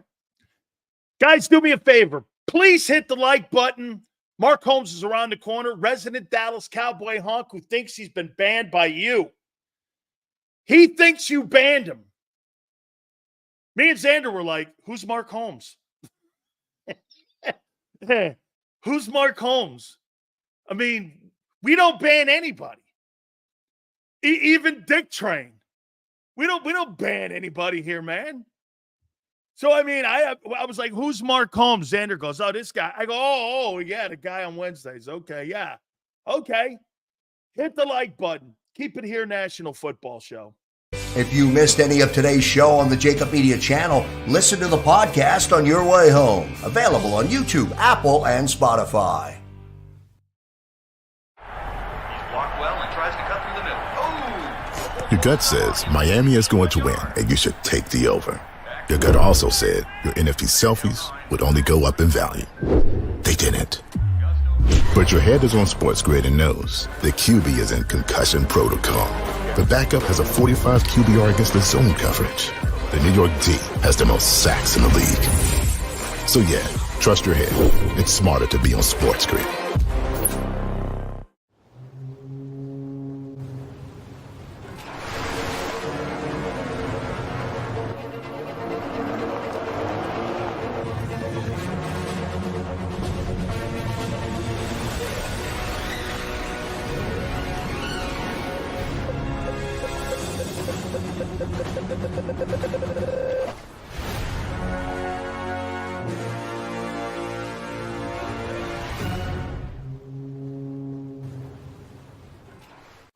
Score and save in southeastern PA and Delaware with Colony Pools this football season, and let the experts close your pool with a custom Merlin safety cover in green for the birds. And if you join our Winter Watch team, we'll give you another 20% off, and Colony Pools will handle it all. Keep your tiles on your pool, not in your pool. Fly with Colony right now, birds fans. Visit flywithcolony.com. I get scared sometimes. Of a lot of things. Joining in. Decisions. The dark. The dark. But I once heard someone say, But as I always say, it's okay to be afraid. as long as you face the fear. And keep moving forward. Wherever you are in life, count on the name trusted in insurance for over 80 years. Independence Blue Cross. Hi everybody, my name's Jason Lombardi. I'm an inspector at DryTech. At DryTech we offer 3 major services, the first one being basement waterproofing. The second service we offer is foundation and structural repairs. And then the third service that we offer is mold remediation. If you feel you are having a waterproofing issue, give DryTech a call or check us out online.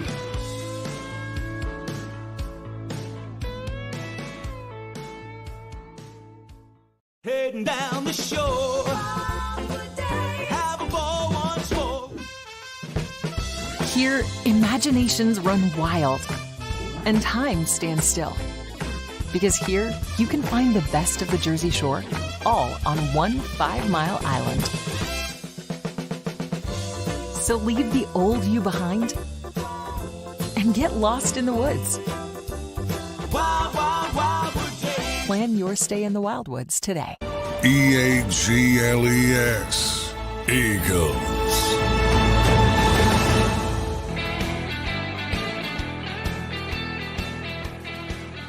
Nick Sirianni addressed the media. I'm sure that was mind-numbing. I'm sure that was earth-shattering, too.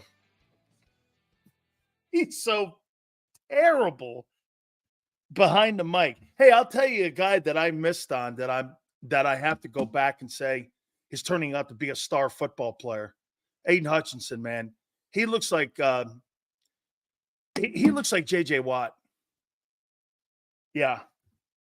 He looks like a younger version of J.J. Watt. He's a pretty good football player, man. Gets after the quarterback. He's got a great engine. He's really turned out to be a great football player, man. And he looks at first 5 games of the year for him. He's in the argument for Defensive Player of the Year. Okay? He's a good-looking football player, man. Absolutely sensational. Nick Sirianni talking to them. What could he possibly say that's noteworthy or truthful? What could he say about the Devin White situation? Nothing. Wasn't his call. You think Nick Sirianni cut him? Hey, just know this. Do you think Vic Fangio cut him? No. Do you think any coach had any say in him being cut? No. That's all you need to know about your organization. Most of the time, the head coach makes that call. You're cut. Bring your playbook in. I'm going in a different direction. Okay? I mean, best thing ever happened to Bryce Huff is that Devin White got cut. Because now the bullshit's kind of off his ass. At least he gets a reprieve for a couple days until his horrible performance on Sunday against the Browns. Stills Huff better. He's the only pass rusher that's consistent in stats. Dude has 0 everything. Hey, man. Hey, he's like a triple single. That's what, remember, Barkley called Draymond Green. He's a triple single. Yeah. Holy shit, man. I told you that Bryce Huff would have 4 sacks this year. They let him go. And they gave them money back. And he gave them money back. Hey, he got it with his head down, right, Yale? They should bring in Salah. Maybe he can help Fangio to use Huff. Why in the world would a coach want to come in to a situation like that defense when you've got another year on your contract and you got free money to hang out at Jones Beach. Why would you do that? It's like everybody going, well, Bill Belichick didn't get a job. Well, he's still getting $24 million from Bob Kraft. Why would he take a shitty job where I have to listen to people who don't know what they're doing? I mean, it always blew my mind. Same with Mike Vrabel. Mike Vrabel signed a 3-year contract a year ago. He still has money the Titans owe him. Why would Mike Vrabel just take a job to take a job? Why? Because he loves coaching? Dude, when you're making that kind of money, $10, $15 million a year, and you don't have to go to work, and you can sit at home, or you could go play golf all day, why the hell would you do that? To sit around and listen to Howie? Give me a break. Or some numbnuts that doesn't know what they're doing? Why would I do that? I mean, why? Why would Robert Saleh want to do anything? Look at Frank Reich. Frank Reich signed a 3-year contract with David Tepper at $10 million a year. Do you know last year when they fired Frank, Frank is owed $34 million. And you know what people kept saying? Hey, why don't the Eagles hire him as a consultant? Why would Frank do that? Frank sold $34 million. I mean, why would he do that? Sit around and listen to somebody telling you that, no, your advice sucks. I'd be like this, fuck that. I got $34 million. I could sit at home with my kids. Not doing that. Aaron Rodgers. Yeah, that's what Aaron Rodgers did. Look, see this? Check it out. This is how you know that propaganda. So Aaron Rodgers, hey Kim, who's the Jets' new interim coach? Who's the Jets' new interim coach? I want to show you here what Anthony's trying to suggest to you. Okay? And Nathaniel Hackett was his OC in Green Bay, right? And the reason Nathaniel Hackett's the OC in New York is because that's who Rodgers wanted, right? What's the name of the coach now for the Jets, the interim guy? I don't know who he is. I know. Well, who is he? Ulbrich. I think I'm saying it right. So wait a minute. You're telling me that Aaron Rodgers had a lesser coach on the defensive side take over as head coach, and he fired and had Robert Saleh fired for that guy. Okay. Yeah. Jeff Ulbrich, former LB, I believe. So you think that that's who Aaron Rodgers had Robert Saleh fired for, is that guy? Really? No, okay. Played 9 years. Great. I never heard of him. Was he a Bear? Maybe I did. Maybe it was, I don't know. That's who Aaron Rodgers had him fired for? Come on, folks. Use your brains here. Hey, real quick. Mark Holmes will be at the bottom of the hour here. Okay? CBS came out with their top rankings for their quarterback rankings. And I'm going to give you mine off of CBS's. I gave you mine yesterday. But here's CBS's. By the way, Jalen Hurts is 16th compared to what I said. I said that he was probably in between 15 and 20 right now. He's kind of common. CBS thinks he's 16th.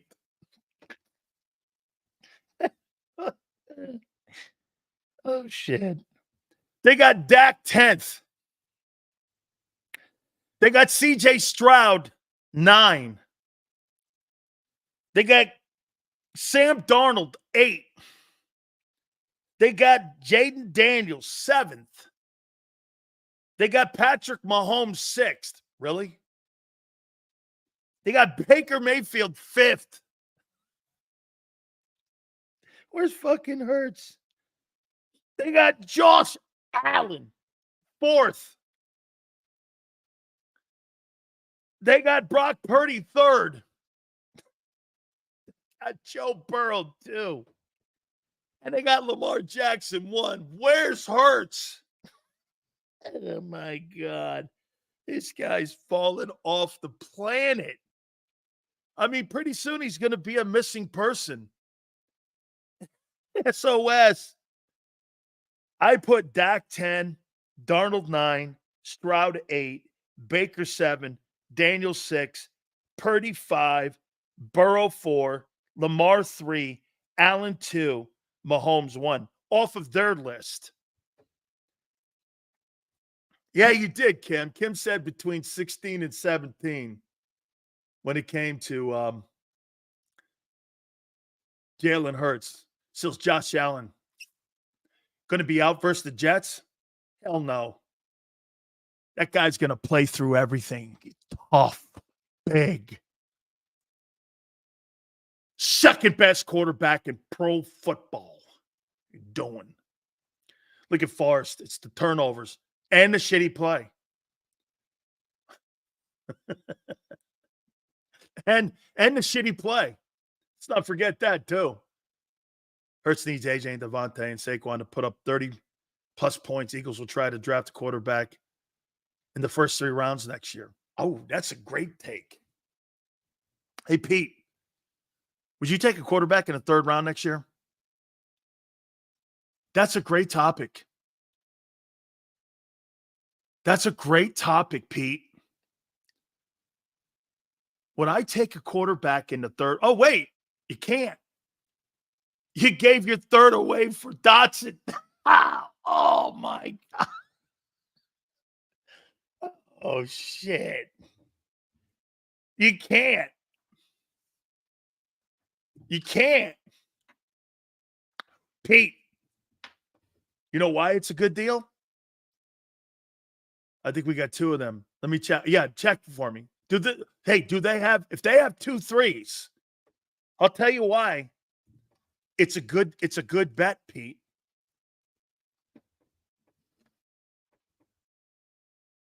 I'll tell you why it's a good conversation, Pete. Watch this. How much money does an average 3rd round pick quarterback make in the NFL? According to Forbes, okay. Players picked it. He makes about $5.5 million a year if he's a 3rd rounder. And you have him for 4 years making that kind of money. And if you benched Hurts for a 3rd round guy, you can offset that by having a lesser guy when it comes to salary. Kind of like what they did, Pete, kind of like what they did with RG3 and Kirk Cousins. Lay off, Sills. You're making me feel bad. They still have a 3rd left. Would you draft a quarterback in the 3rd round in April?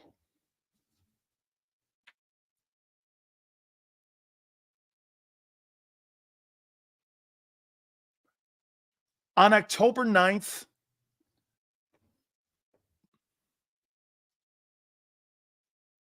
Xander goes, I'll use my 1.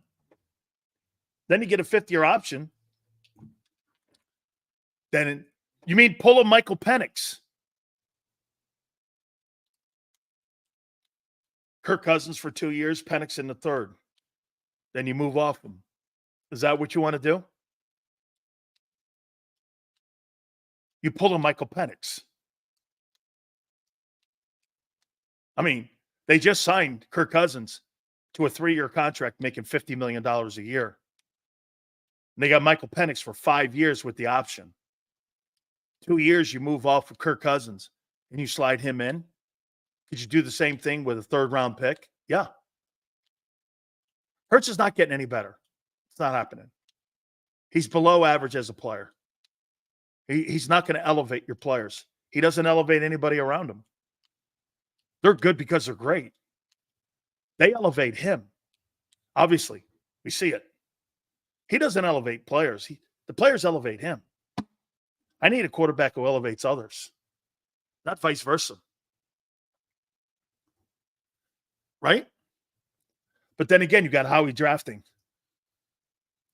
Howie can't build a team for 5+ years, but he can for 2 to 3 years with a rookie quarterback contract. Yeah. Yeah. Get this. Steve says 23 is ancient history. Still got the same problems. Hurts elevates A.J. Brown. No, he doesn't. A.J. Brown had 1,500 yards last year. Hurts had all those turnovers last year.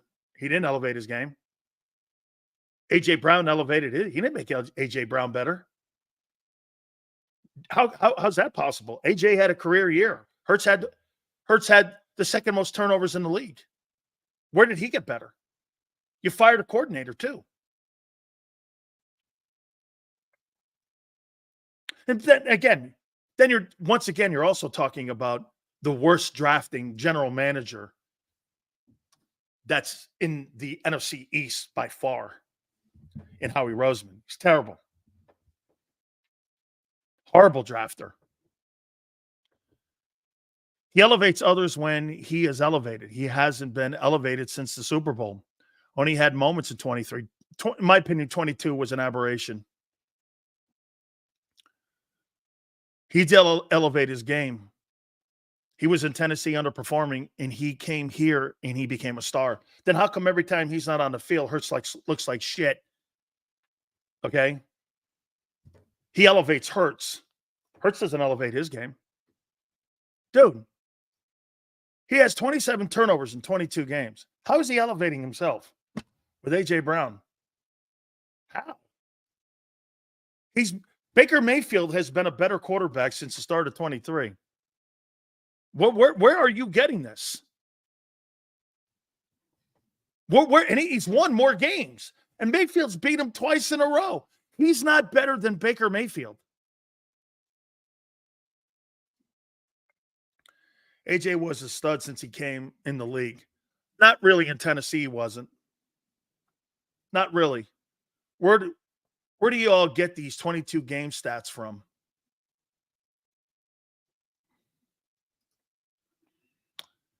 And then Bomez, Seals, you feel it's not an aberration or luck when you make it to the Super Bowl. Oh, so Jimmy Garoppolo and Colin Kaepernick and Jake Delhomme, that wasn't luck either for those guys?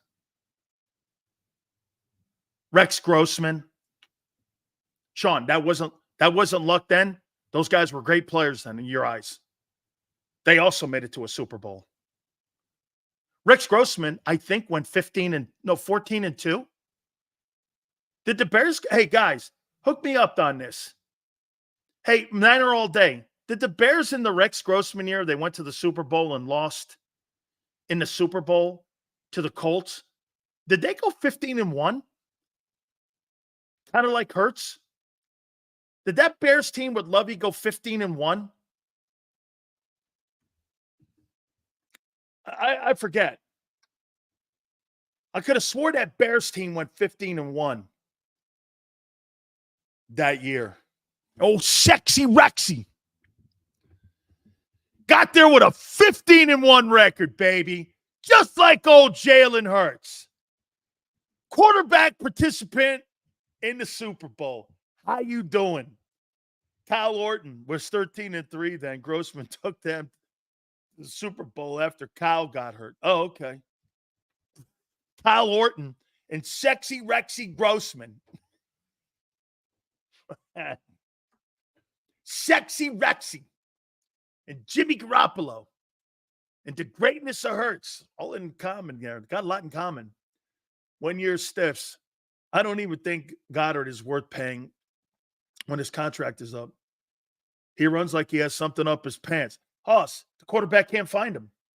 That's the problem. Was Eli Manning making the Super Bowls an anomaly? Or was the Giants that good? Dude, I don't know how you look at that saying he beat Brady twice and he was a Super Bowl MVP twice. Are you saying that Jalen Hurts is a better quarterback than Eli Manning? And I don't really think much of Eli. I mean, this guy's got two Super Bowl MVPs. And you think Hurts is better? Where? Dude, he's a one-year wonder. Flexing, probably. They always do. However, I think this is the best team they had in a while, but the Sixers will probably fall short. Yeah, you know why? Because of Embiid's leadership or lack thereof. Hurts is a one-year wonder. Get over it. 22 is a one-year aberration. If they fire Sirianni Monday, who should be the head coach in Philly? Kellen Moore. Kellen Moore. Give him a shot. Play calling head coach. Okay? Play calling head coach. Hurts is a one-year wonder. You should have a song over that. Hurts the one-year wonder. Hey, can I get a JAKIB shirt? Hurts the one-year wonder. I was benched for Tua. I was benched for Mr. Marbles.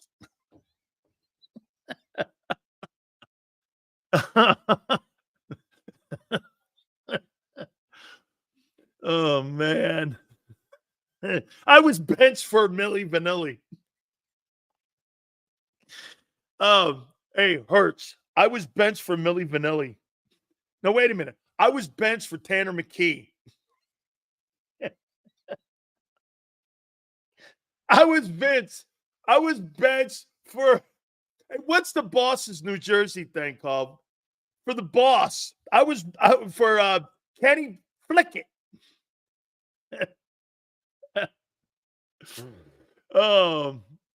The show, the Eagle Hate Train. Dude, I hate when you guys suck up, play shitty, and don't recognize your problems. If I got to jam it down your throat like I have for 3 years, you're welcome. Yo, Sills, tell Johnny Mac you want more for head coach. He's going to grind the F out of you. Oh, hey, you trying to tell me you think Nick Sirianni's a better option at coach than Kellen Moore? Well, have a great time with a new coordinator next year. We did talk in the offseason. This will take time, right, guys? They need to make Kellen Moore head coach and fire Sirianni and cut their losses. That'd be the best thing possible. If we continue to play, he has been, the shirt should say, Hurts to be benched again. Hey, wait a minute. Jalen Hurts. I won the job from Carson Wentz. No, I replaced Nick Sudfeld.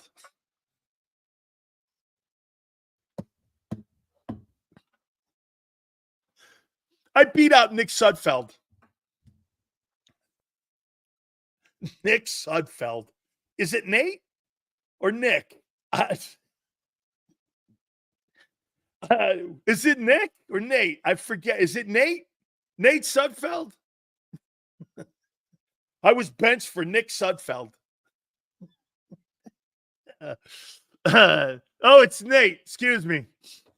Big Sills is loving every moment of this. Oh, Eagles win Sunday so we can get positive Sills on Monday. No. You're getting positive Sills now. I feel good about the 8.5. I'm going to make some money. I got benched. No, I beat out Nate Sudfeld. I beat out Nick Sudfeld. That's how I got the Eagles starting job. I beat out old Nicky Sudfeld. I'm going to start watching Eagle games with a paper bag in my back pocket to put over my head just in case this is what it comes to. Oh, my God. Dude, do I have that? That would be hilarious. I should do my show with a bag over my head. But every time somebody brings up Jalen Hurts, I should do my show with a bag over my head. Oh, man. You know what sucks about this? Now I'm going to be forced to kind of defend you guys. Because, let me tell you, by the way, before we bring Mark I'll tell you what, Mark Holmes has a lot in common with Jerry Jones.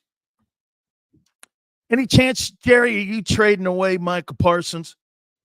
Shit, I'd rather take a DNA test than trade my boy away. What are you, crazy? I'd rather take a paternity test. He knocked that chick up in the toilet, stall 4. I know where. It's down in the West End, too. Trust me. It's in the West End. Jerry came out of the stall. He had the chick there on the toilet. And you know what? He knocked her up down there. Dude, you gotta love Jerry Jones. You can knock somebody up in a toilet in the West End. Hey, Jerry, did you knock her up? No idea what you're talking about. My team's worth $15 billion. I'm the head man here, charge of everything in Dallas, Texas. You know, when I first got to the Cowboys, I'll bring Mark Holmes here in a second. So I first got to the Cowboys. I come down the highway there, and this big old Texas Ranger comes up. He pulls me over. I'm in this sleek, red, brand new Acura, rims, low profile. It had Dade County plates on it. Thank God my cowboy bag's in the back. This old Texas Ranger comes up. He's about 6'10", like the guy you see at the Cotton Bowl. They're that big old Tex guy with the big old hat on. By the way, my wife's from Dallas, Texas. Just so you know. All the chicks in Dallas, do you go to McDonald's, they're all hot. Okay, so this big guy, he goes like this. Roll that damn window down, boy. Yes, sir. Roll the window down. He goes, step out of the goddamn car. This Ranger's about 6'6". He goes, boy, where you going with this thing here, man? All hot up and ready to roll? You know, when I see plates that say Dade County, you know what that says to me, boy? I said, no, sir. He goes, that means D-O-P-E, dope. And I said, sir, I'm going to the Cowboys. Cowboys? This is in Tyler, Texas. Cotton fields, it. Just freaking cotton fields. This big old Texas Department of Motor Vehicle comes up to me and goes like this. Shit, I believe I still got my Dallas, Texas driver's license. He comes up to me and he goes like this. Here it is right here. Dallas, Texas. He comes up to me and he goes, you going to Cowboys, boy?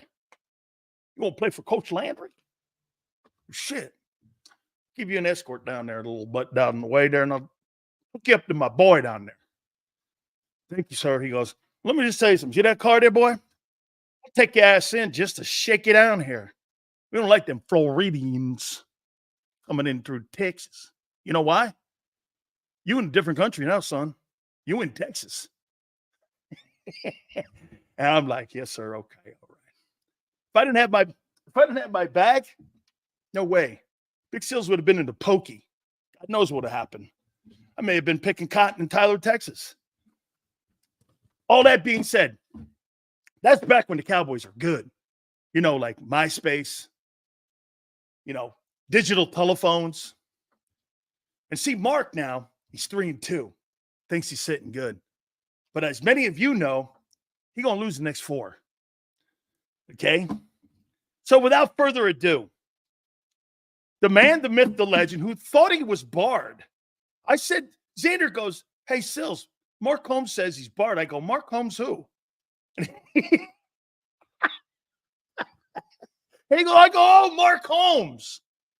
Let's bring him in here. The mouth of the South and the mouth of the Dallas Cowboys. Here What's going on, Sills? How you doing today, man?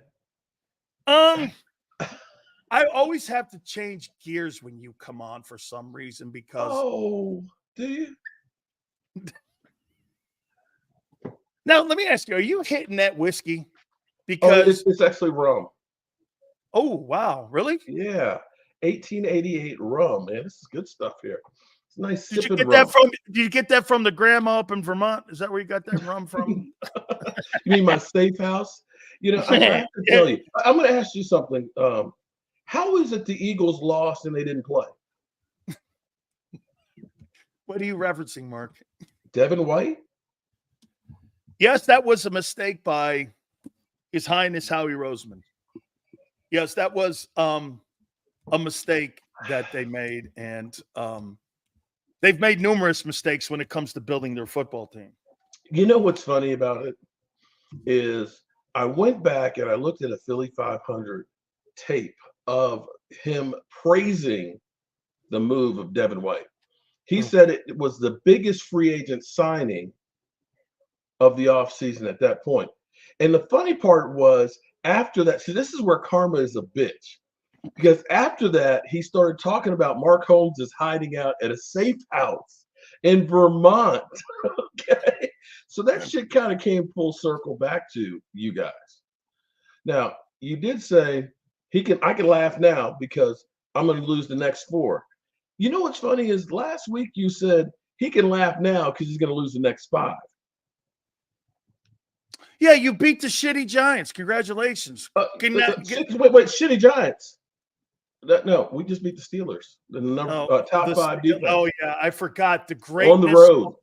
You're making Justin Fields sound like he's Terry Bradshaw. Not me. No. You know, ESPN last week was literally comparing what Justin Fields was doing with Pat Mahomes. Not me. Yes, he actually has a higher quarterback rating since the start of 23 than Jalen Hurts. Not to throw it, and the Giants did go up to Seattle. You're doing my job for me now, bro. No. And the team you beat the previous week to the Steelers was the Giants. They went up to Seattle, and they won that game up there with Daniel Jones. And that's a hard place to play, man. That's like being inside of a jet engine. So help me up here. What's up with the bitching and the little love spat between Dak and CD? I mean, these two lovers, are they going to ever get on the same page, or are we looking at a situation here where, you know, how come it's always Dak? And this is where I'm going to defend you. How come it's always Dak acting like the adult and the rest of the people around him act like children there in Dallas? Because he's getting $231 million. Okay, fair enough. Look, if I got you can't be an adult and you're getting okay, I'm with you there. All right. That was just I think what that was. I unfortunately, with CeeDee Lamb not being in camp, so when you played football, you had practices that are full go week after week after week, 2-a-days. This shit that they do now where you got 14 padded practices where you don't really hit, the only real competition you have is actually on Sundays and games. And so you think about it, CD is still learning, getting used to football speed and everything else. At least that's going to be my take on it. CD's got $36 million. I mean, shit, you weren't ready? Yeah, apparently not. But the good news was we actually had some people step up. Jalen Tolbert, he literally sprained his effing nuts the play before and catches a touchdown pass. Ugh, this is so painful. And Rico, the guy you've been busting on, he had 4.3 yards a carry, 83 yards. I'm not saying that's great, but he's been getting better. And I will give you another better one. Mozzie. Oh, no, bro. 4 tackles. Ooh. From 3 to 3 to 4. Hey, he's getting penetration. And Linville Joseph he's actually playing better than Jordan Davis. He is. Yeah. Kind of funny, isn't it? Now, if he continues, remember, he's only started 5 games in his career.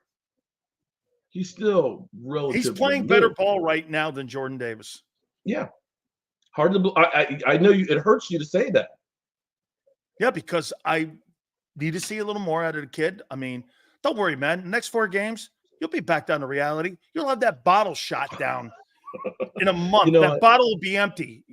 And you'll be out of rum. You'll be out of Captain Jack. You'll be out of Captain Jack in a month. The liquor store is only half a mile away, so I can go up there and get some more. But okay, well then you'll be out of limes. No, I get the grocery store across the street, so I'm good, buddy. But here's what I'm going to say, man. I'm going to say the same thing that I said last week. And right now, I know you got a lot of people and friends and stuff that are in Florida, and my prayers are with all of the people down there. This thing is going to be no joke. It's just going to carve a path through Florida. It's going to be like Andrew. It's going to be bad. But I don't know what next week's going to hold. I'm going to enjoy this week, and I'm enjoying hearing you literally killing Jalen Hurts. And I think Jalen Hurts is an average quarterback. You're going to give him that much credit? Well, I think he's right around the 16th, like Kim in here says, 16, 17, somewhere in there. I don't think he's going to get better, man. I mean, I don't see it. No matter how much talent they put around him, he's not going to get better. It's proven to me that he can't see and read defenses. There is absolutely no way he's not better, or Dak Prescott's not better than him. I concede that. Yeah, without a doubt. And I find it interesting that you were actually saying that they need to fire Dracula, Nick Sirianni, and make Kellen Moore the head coach. At least it's one thing you get. Here's why. At least you have one voice in his ear, and you don't have 5. Okay? At least you have one voice. I'm not saying it's the right voice. They fucking hired these guys, dude. Okay? By the way, how's Mike Zimmer working out? This week, much better. Surprisingly. No. How's Mike Zimmer worked out in 2024 for you? Last week, much better than the first one. How has Mike Zimmer worked out for you? So far, the jury is out. But you got to give him enough time. So you're going to take 4 quarters of football and go, hey, last week he was good. Well, I tell when you what, read a book, you read the first chapter and go, I like the book. I'll tell you what, and this brings up a big question here, because without Micah Parsons out there playing hero ball, without D-Law, with literally scraping the bottom of the barrel with – You're not better. They played better than they have. The fact that they turned the ball over 3 times and the Steelers got 3 points out of it, as opposed to the shit that I saw against New Orleans, where they literally, in Baltimore, that ran roughshod on me. Brother, I will take any kind of win that I can.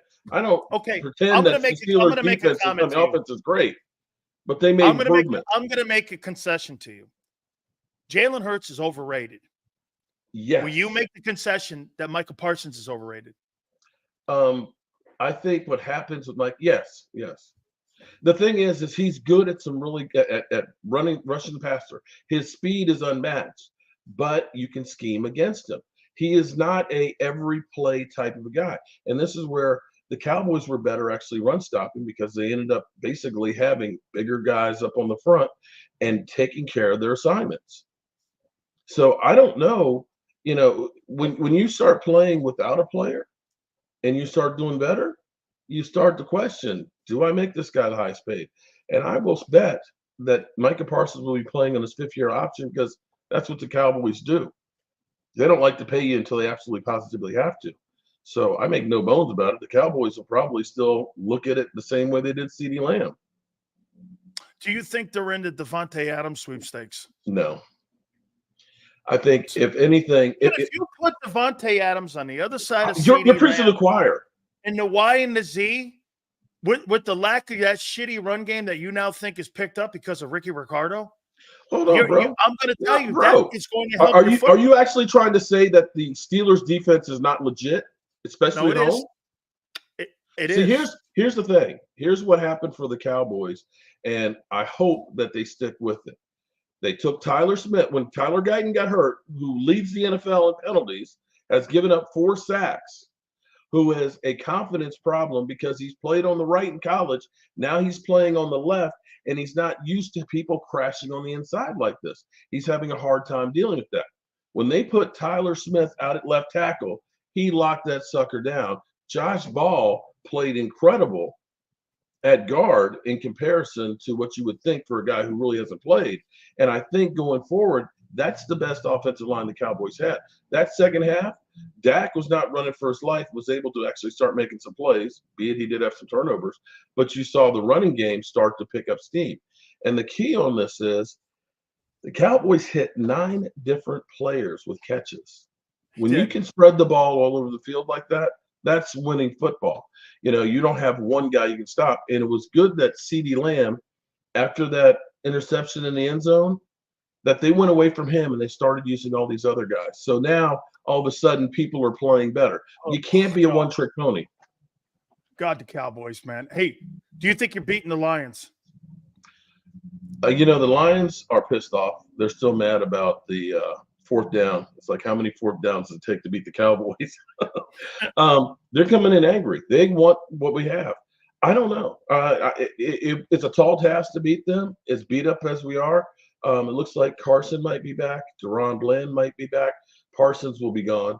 But it's a tall task. But the way I look at it right now, if we can go in the bye week 3-3, that's, not perfect, but it's a lot better than what a lot of people thought we were going to go. If somehow you could win this game, that's fucking huge. It is. But let me throw this at you here. You do have the bye in there. Okay. This is what you have coming up. And you tell me what you think your record is over these amount of games. You have the Lions, the Niners, the Falcons, the Eagles, the Texans, the Commanders, the Giants, the Bengals. In that time frame, that's 1, 2, 3, 4, 5, 6, 7, by 8. In that 8-game run, Lions, Niners, Falcons, Eagles, Texans, Commanders, Giants, and Bengals. Burrow's right now playing great football. His defense blows. Yes. And that 8-game run, it's going to define your season. You'll know whether or not you're going to be a playoff team or you're not.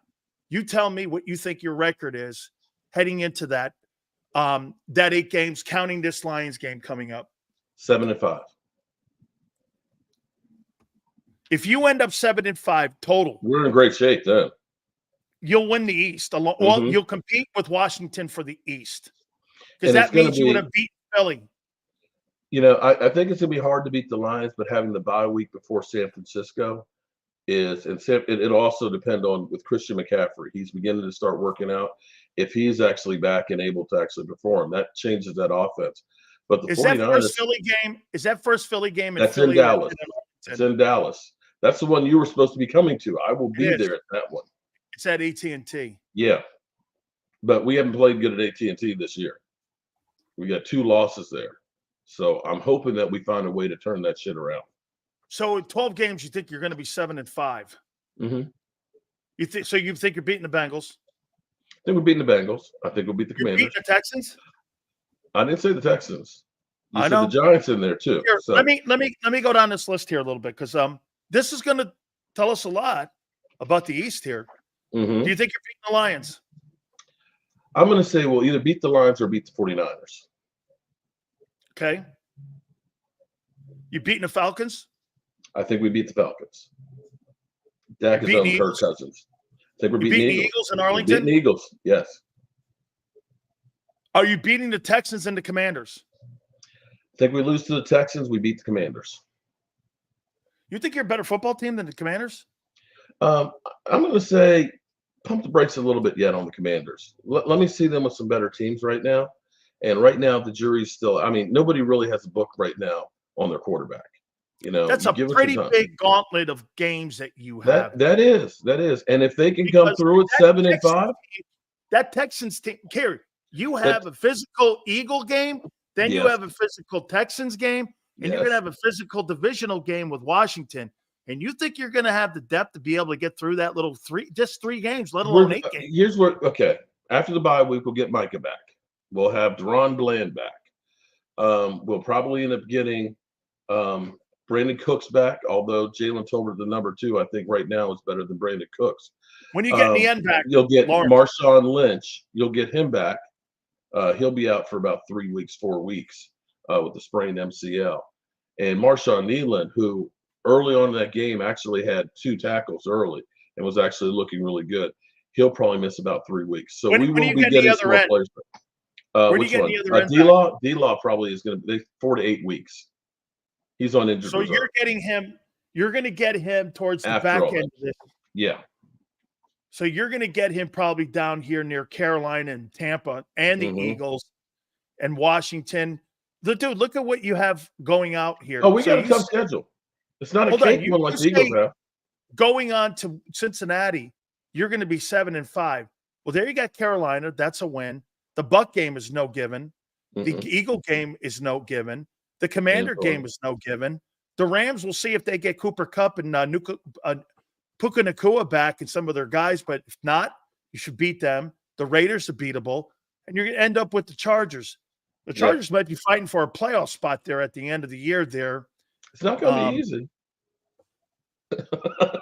I never said it was going to be easy, but I'm going to tell you the biggest key, or the 2 biggest keys to me is if Jalen Tolbert can continue to progress and become that extra weapon for Dak, and if Mozzie Smith can continue to get better in the middle of the field, that's huge. That's one spot that we have not had anything helping us in forever. And Mozzie has actually been playing good. Linval Joseph played really great last week, too. And if you can get those two guys going in the middle field, and Sills, it's all from the defensive line. Well, here's what I'll tell you. In that eight game stretch there, you're going to need them. You'll be looking at 3 games. We'll see. Because you don't have the depth, dude. Well, that wouldn't necessarily be the depth. I mean, the death nail. That would be 6 and 7. No, it wouldn't be. You'd still be fighting. 6 and 8. 6 and 8. You're 6 and 8. We fight. We'll still be fighting. We'll still have a chance because I don't see your Eagles doing a whole hell of a lot. And quite frankly, who is playing? Do you really still believe in Minnesota and Atlanta? That's the point of this thing too. Is there any dominant team in the NFC? There is the none. answer is no. No. But I do think that you don't have a lot of talent on that roster. Yeah, no, that's what they always say about us, but somehow we end up winning 12 games. Right now, you actually have to look at the Giants and say, Giants might be better than we thought they were.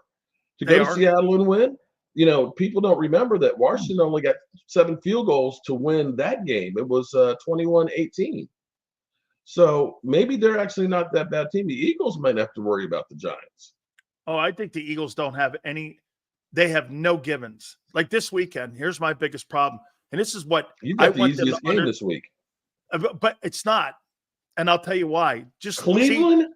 Did you hear? Well, hang on, folks. Did you hear what he just did?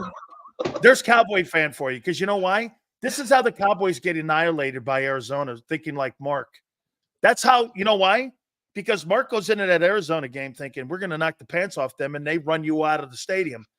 This is where I look at Cleveland and go, well, the Eagle defense doesn't really make me right. Hey, they get all those stars back on offense, Mark. Hey, by the way, I'm taking the 8.5 points in the Browns. I'm sorry. Deshaun Watson's terrible. Okay. He is all my God. Hey, dude, I saw this team lose last year to the backup quarterback in Dallas. No, the backup quarterback in New York right now. Yes. Who's the backup? What's that guy's name? I know you're talking. DeVito. No, not DeVito. The other guy. The guy who's not a backup quarterback was a starting quarterback in Seattle. And he ended up beating the Eagles. Oh, Lordy. And so, I mean, I saw a bum like a Drew Lock beat the Eagles last year. Geez. Okay. All right. I hear you. So you go like this. Deshaun Watson sucks, and he surely does. But I'll tell you what they do have. They got Myles Garrett. They also have the #1 defense of a year ago in that Cleveland Browns team. And I'll also say this to you. Jim Schwartz has a Super Bowl ring. Vic Fangio doesn't. Are you saying they're a good team then? No. I'm saying that the Eagles can't beat going into games thinking like you, that everything's a layup. When you see a shitty team. I was trying to give you credit because I don't like that. I've seen Cleveland looking like ass all season. Okay, true. But I saw, get this. Here's why I say this. The Buccaneers were all in the 20s heading into that game. Their offense was 26th. Their running game was 25th.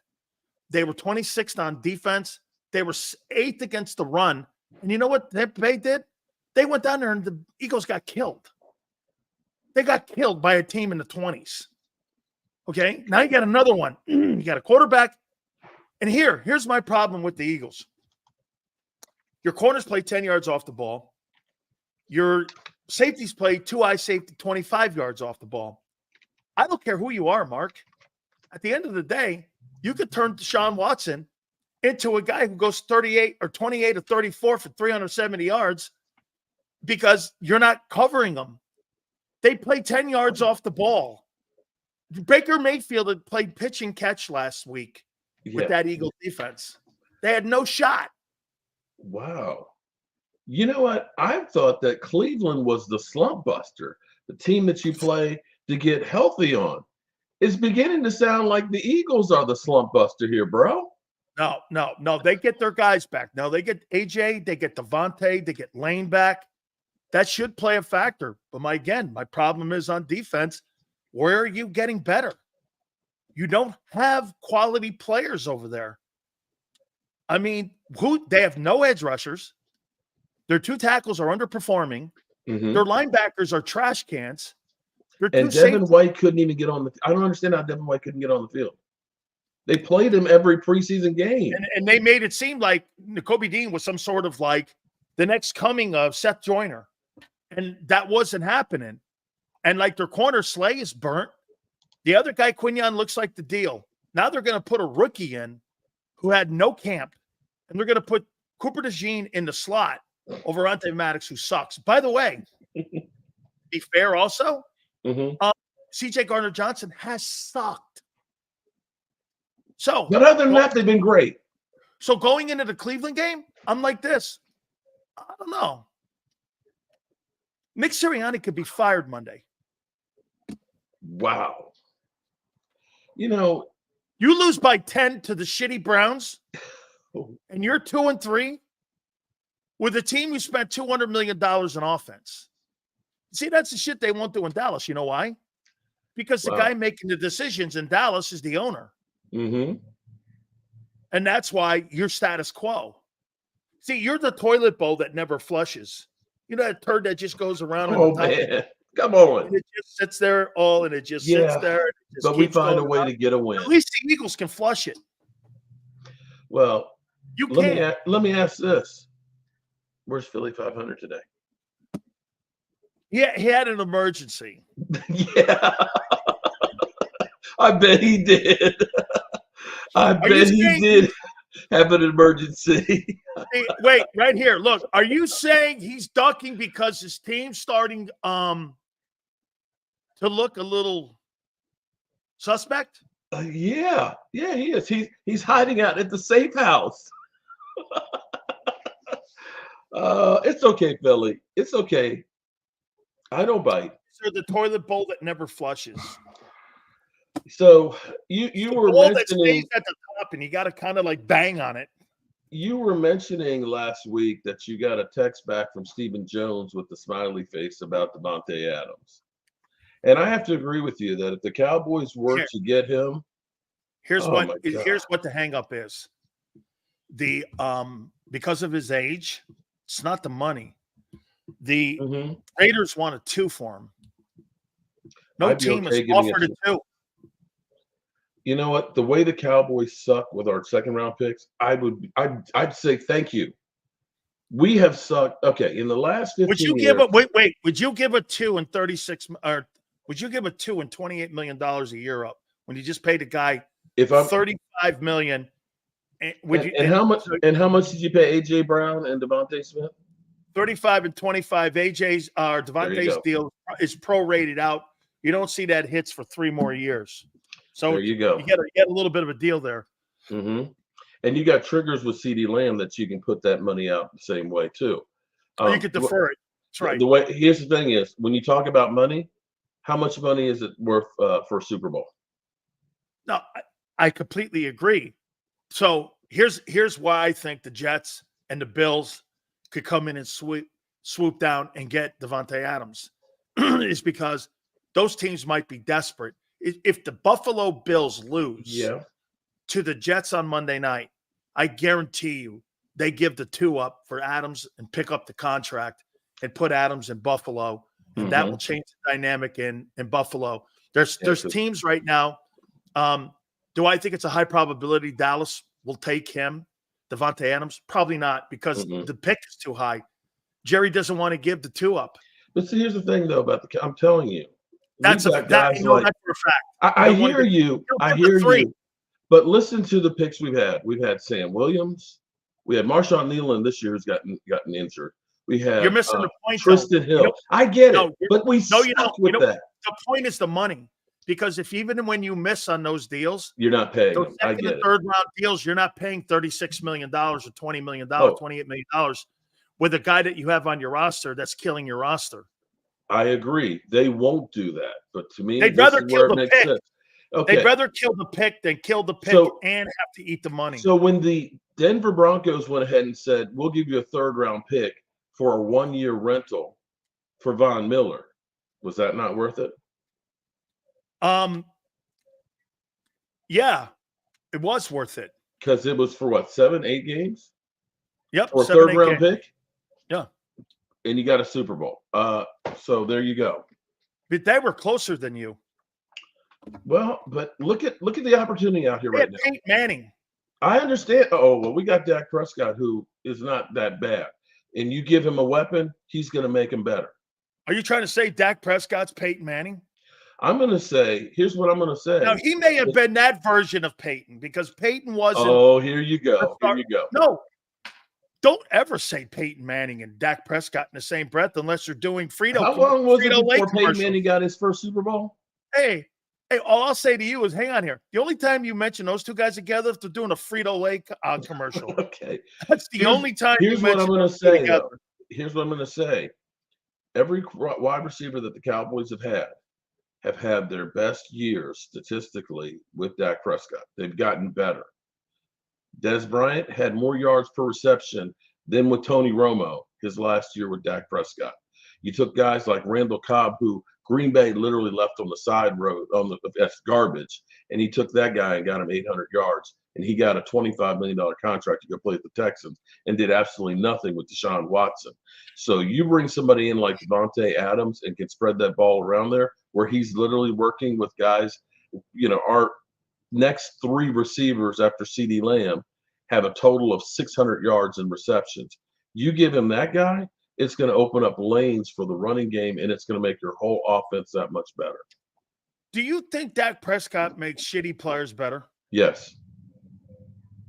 Honestly, tell me what player has left the Cowboys and you say Dak Prescott was holding them back. A lot of them end up not even being in the NFL anymore. Amari Cooper has not been the same player since he's left Dallas. No. And that was going with the guy that they said was a top 5 quarterback. So, okay. I mean, I look at it like this: the Cowboys, yeah, Hurts they're not good make team. players. Hurts does not make players around him better. I would say, opportunity-wise, when you look at the San Francisco has a lot of great players, but all of a sudden everybody's getting hurt. Howie's shine has definitely gone off of him. Barkley looks good, but if you keep running like that, I don't know how much you're going to have by the end of the season. And you're not getting any help from all these other big signings that you got. You can look around and say, there's an opportunity in the NFC that maybe you didn't have last year. Sometimes you got to roll the dice and say, fuck it, let's try and see what we can do. You got the coach on a 1-year deal. Why not? Take a chance. Talking Cowboys is like, you know what it's like? You know that movie that Bill Murray played in where the chipmunk Groundhog Day. Groundhog Day. It's like fucking Groundhog Day. Why is it that I feel like I'm in Groundhog Day every time I talk to you? Like, just when I start to see, I don't know, maybe, then I go, wait a minute, Stills. It's the Cowboys. It's the Cowboys and it's Groundhog Day.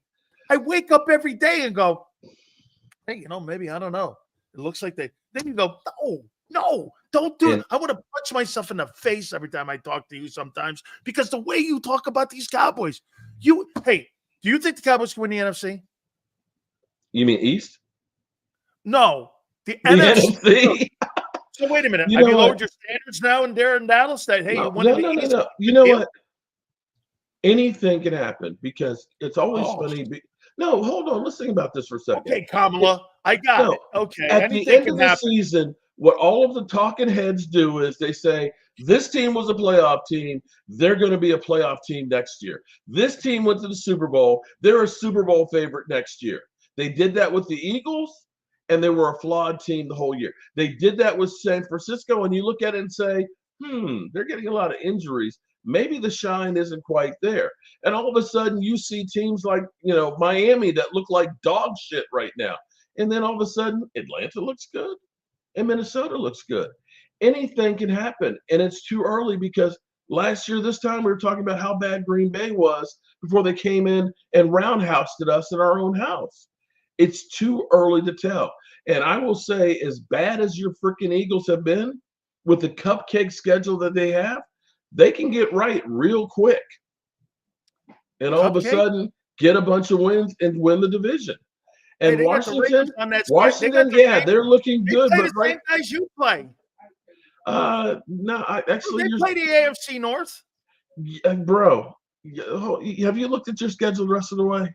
Dude, they play the AFC North and the NFC East. The last time I looked, every team plays the same division. No, we have They the first place schedule there, bro. We had the first place schedule. So wait, let me go through it with you here, because you're coming off the bye week. I'm sorry, I still don't think that the Browns are that good. Yes, you got the Giants. I don't really think the Giants are playing better. Their defense is legit. And mind you, as everybody's talking about Dexter Lawrence and how great he's playing. You know what's incredible? My rookie center did not give up a pressure to that guy.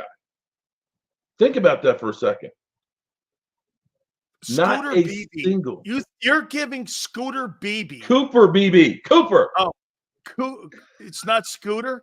Cooper not Scooter. Beebe. Hey, you can call it whatever you want to. When he can shut down Dexter Lawrence. Scooter Beebe, you're trying to tell me you think he's the real deal. Handled Dexter Lawrence. He handled Dexter Lawrence. I thought I saw him up, and Bro, it looked like he's had 2 games already. I saw him throwing back in the quarterback. 2 games already without a single pressure given up.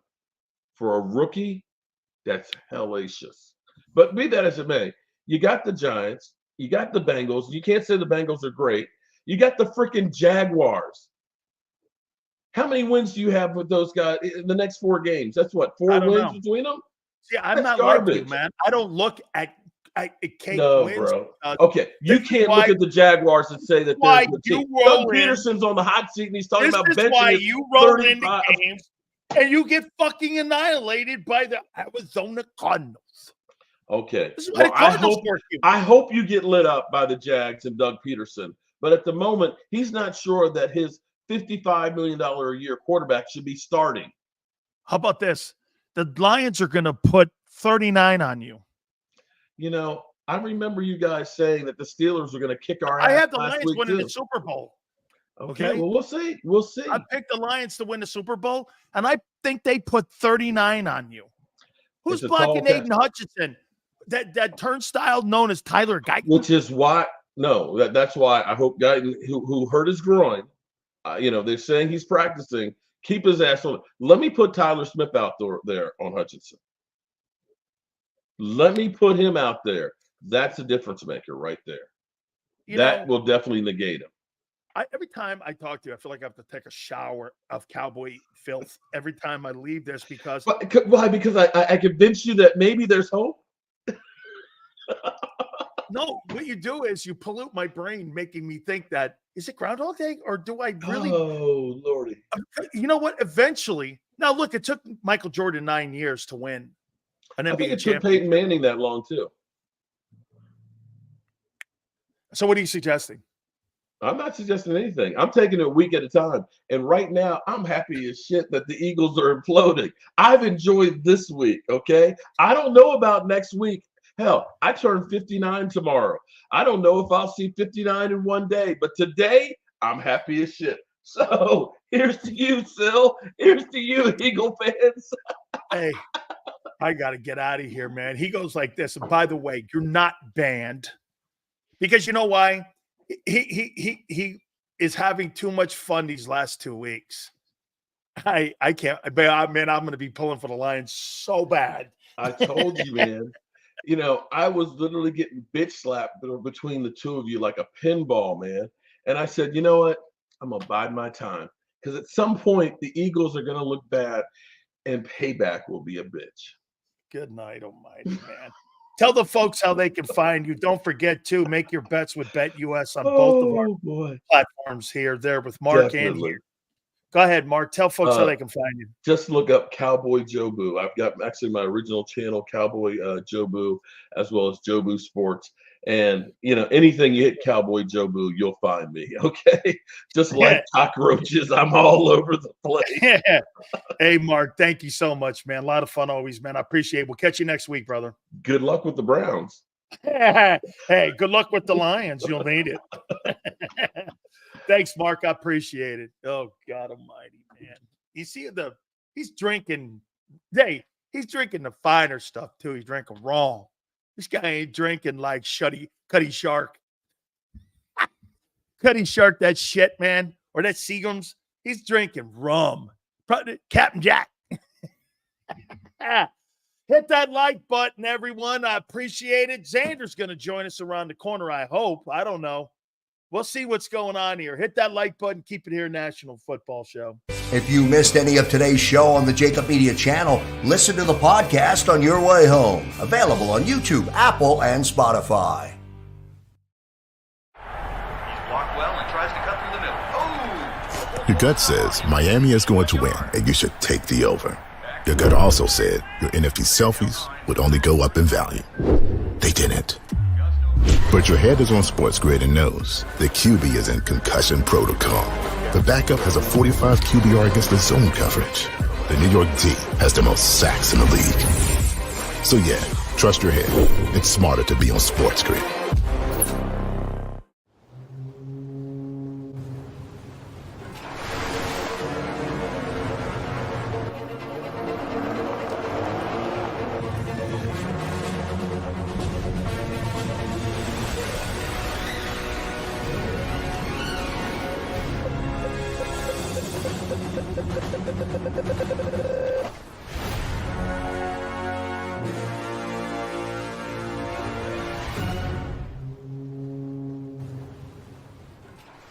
Score and save in southeastern PA and Delaware with Colony Pools this football season, and let the experts close your pool with a custom Merlin safety cover in green for the birds. And if you join our Winter Watch team, we'll give you another 20% off, and Colony Pools will handle it all. Keep your tiles on your pool, not in your pool. Fly with Colony right now, Birds fans. Visit flywithcolony.com.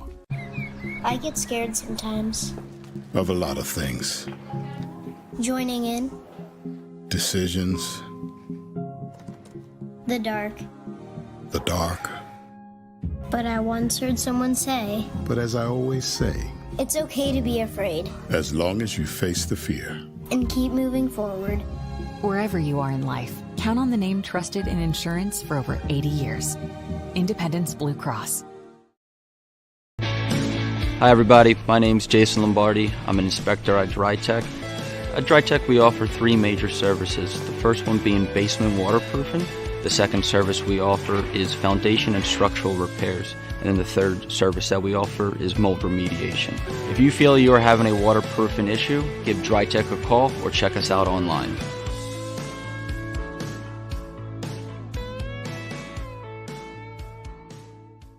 Heading down the shore.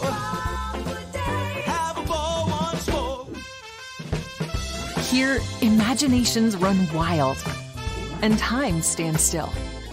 Because here, you can find the best of the Jersey Shore, all on one 5-mile island. So leave the old you behind and get lost in the woods. Wild, wild, wildwood days. Plan your stay in the Wildwoods today. EAGLES. Eagles.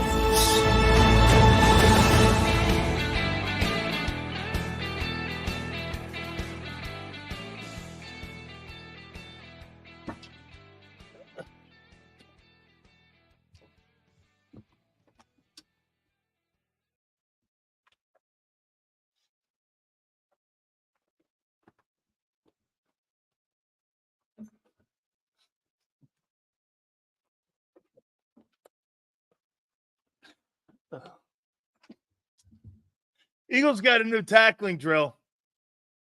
Elliott Spitzer, short parks, Polly short. Look at this thing. This is Harry High School, man, if I've ever seen it. You got a fucking tackling drill after week 4 in a bye.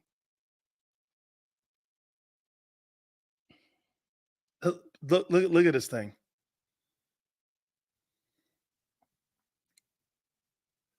You got to be serious. Is this real? Oh my God. You got a fucking tackling drill week 5 of the NFL.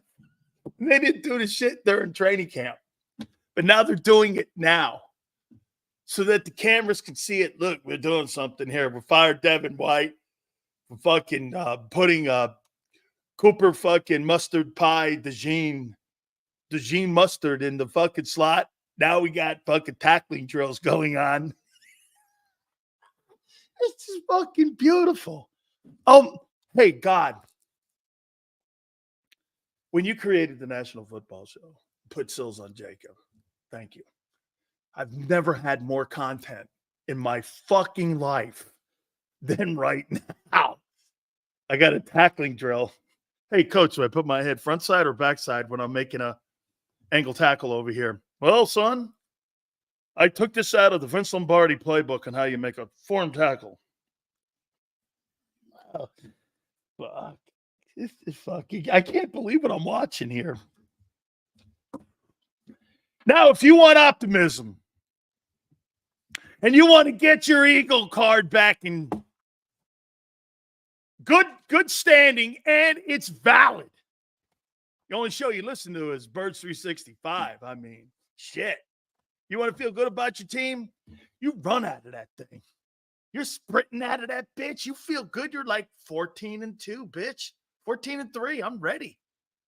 Now you roll over to Sill. You're like, that motherfucker makes me feel dirty. Because we're like it's like a balancing act here. All right. Xander had a good topic going on. John shut him down, though. I was like, that's okay. Me and him are going to come back at this thing here. Because he was onto something when he said they never gave him a chance, Devin White, to earn a job. So let's take the man, the myth, the legend.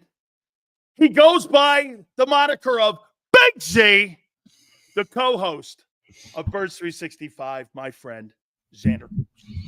Big Sills, what's up, brother? Big Sills, before I get into it today, I got to tell everybody now, I'm not in a good mood today, Sills. I'm not in a good mood today, Sills. What happened? Okay, you tell me, and everybody in the chat, why don't you tell me as well? What should I be more upset with today, Big Sills? That our defense sucks out loud, that C.J. Gardner-Johnson is bottom of the league, that we have 2 first-round players on the defensive line that are nobodies in Jordan Davis and Nolan Smith, that Slay is old and doesn't know how to lead a football team if his life depended on it, and he's on here talking to Cowboys on the podcast. We talk up Nakobe Dean like he's some sort of a good player. He's a trash can linebacker. If he was on the Cowboys, Eagles fans, what would you say when we were going up against? What would everybody say about Nakobe Dean? If he was on the Browns, would you be worried about Nakobe Dean this weekend? Nope. Avonte Maddox wants to play Fortnite, and we're so delusional right now in Eagles defense land that we've talked ourselves into Quinyon Mitchell already being an all-pro. Now, I like Quinyon. Don't get me wrong. Quinyon's great. He looks great. So he's given up 14 receptions on 23 targets in 4 games. I'm not upset with the player, but that shows you where our barometer is for defensive success in this league. Or Sills. So that's all one. There you go. That's one side. Or should I be mad that our franchise quarterback has regressed so far, we don't even know if we can put him in the top 20 in the league, that our Super Bowl window is closing, and our GM missed on every single move he made this offseason besides Saquon Barkley. Arguably the one move you didn't need to hit on would be on the offensive side. He failed on Bryce Huff. He failed on C.J. Gardner-Johnson and addressing that position. He failed on the linebacker position. He failed on replacing Fletcher Cox. He failed on the draft picks. He failed on everything. So I'm not in a good mood today, Sills, because the more I think about this and I realize where we are with our Super Bowl window and where we were in 22, which is now seems like it was, 30 years ago, this thing's closing. And in a critical year, Sills, Howie missed on every move. Every move that would have made this team a contender. Sills, I brought up the point about Jalen Hurts real quick. If Jalen Hurts is playing like an elite quarterback right now, if Jalen Hurts is playing 22 level, is this a Super Bowl team? Yeah. No, it's not. You're not winning shit with that defense, Sills. If he doesn't turn the ball over, dude, and plays average, they're going to play way better. But yeah, but the defense, but okay, are they, like you said, are they going to get into that game against Mahomes and win that? No, you're not beating him with him. You're not. But you also don't have the dynamic right between the coach and the quarterback. That's the one thing you're missing right now. And you're covering it with these other elite players that you have in Devonte, AJ, and Barkley. They're covering that one critical mistake. Look at we mentioned this yesterday. If you don't have that dynamic of a great head coach and a great quarterback, dude, you don't even have to be overly great at quarterback. You could be Matthew Stafford great and Sean McVay. Look, that's not Patrick Mahomes and Andy Reid. That's way over the top. You could be Sean McVay and you can be Matthew Stafford great. That can win you a Super Bowl. You're nowhere near that. You're nowhere near that dynamic at quarterback and head coach. You're not even remotely close. But here to your other point that you made about Avonte Maddox playing Fortnite. So let me get this right. They're not practicing fucking tackling drills, which is ridiculous. Yeah, that added to my list of shit to be disappointed about. But do you think they benched Avonte Maddox because of that Fortnite shit? No, I think they benched him because he sucks. The dude hasn't made a play all year. He's been burnt. So you put a guy that's never played in there? Yeah, that's what I mean. We're relying on hope over and over and over again with this team. I hope Nakobe Dean pans out. I hope Jordan Davis shows up this week. I hope Jalen Carter decides to be the all-pro he should be this week. I hope Bryce Huff knows how to get around to tight end. Well, I don't hope for any of that. I'm going to look this right in the face and say, Howie blew it this year. Howie's been great, and I'm not even a Howie hater. I never even called for Howie to be fired. I said he was the best GM in the league in the offseason. Howie missed on every move this year, and it was such a critical year because Super Bowl windows don't stay open long. So usually 4 years. There's two dudes that have had a long Super Bowl window, and it's Brady, and you're seeing it now with Mahomes, and we don't even know how long that's going to last. Right. Look at the Cowboy dynasty, how long. It lasted 5 years. That was it. They just don't stay open long. And this was a critical year when Howie needed to make everything right. He needed to have a great had to hit. I said that. None of them hit. None of them hit. You could even argue Jalen Carter is not a hit yet. When you show up on one day and then you're completely gone the next day, that's not a guy you can win a Super Bowl with or build a team around. Let me ask you this.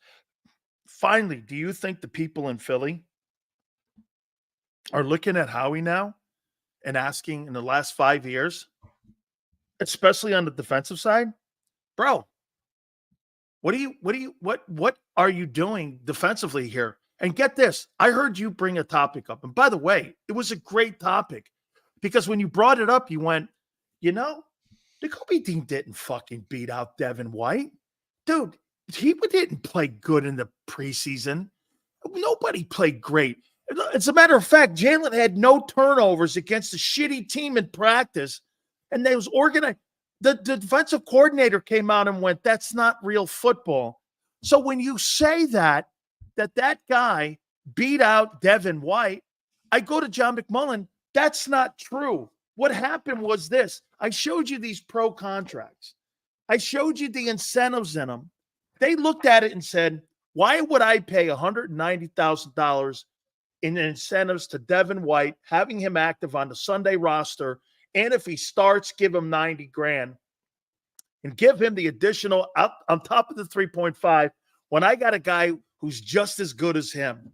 They made an economic decision to start Dean and not active. He was never active. How do you know he wouldn't have beat him out and had an impact play? You didn't want to play him because you didn't want to fucking pay him. Yeah. This has been the priority here with this. Hey, dude, do you really believe in your heart Nakobe Dean beat out Devin White?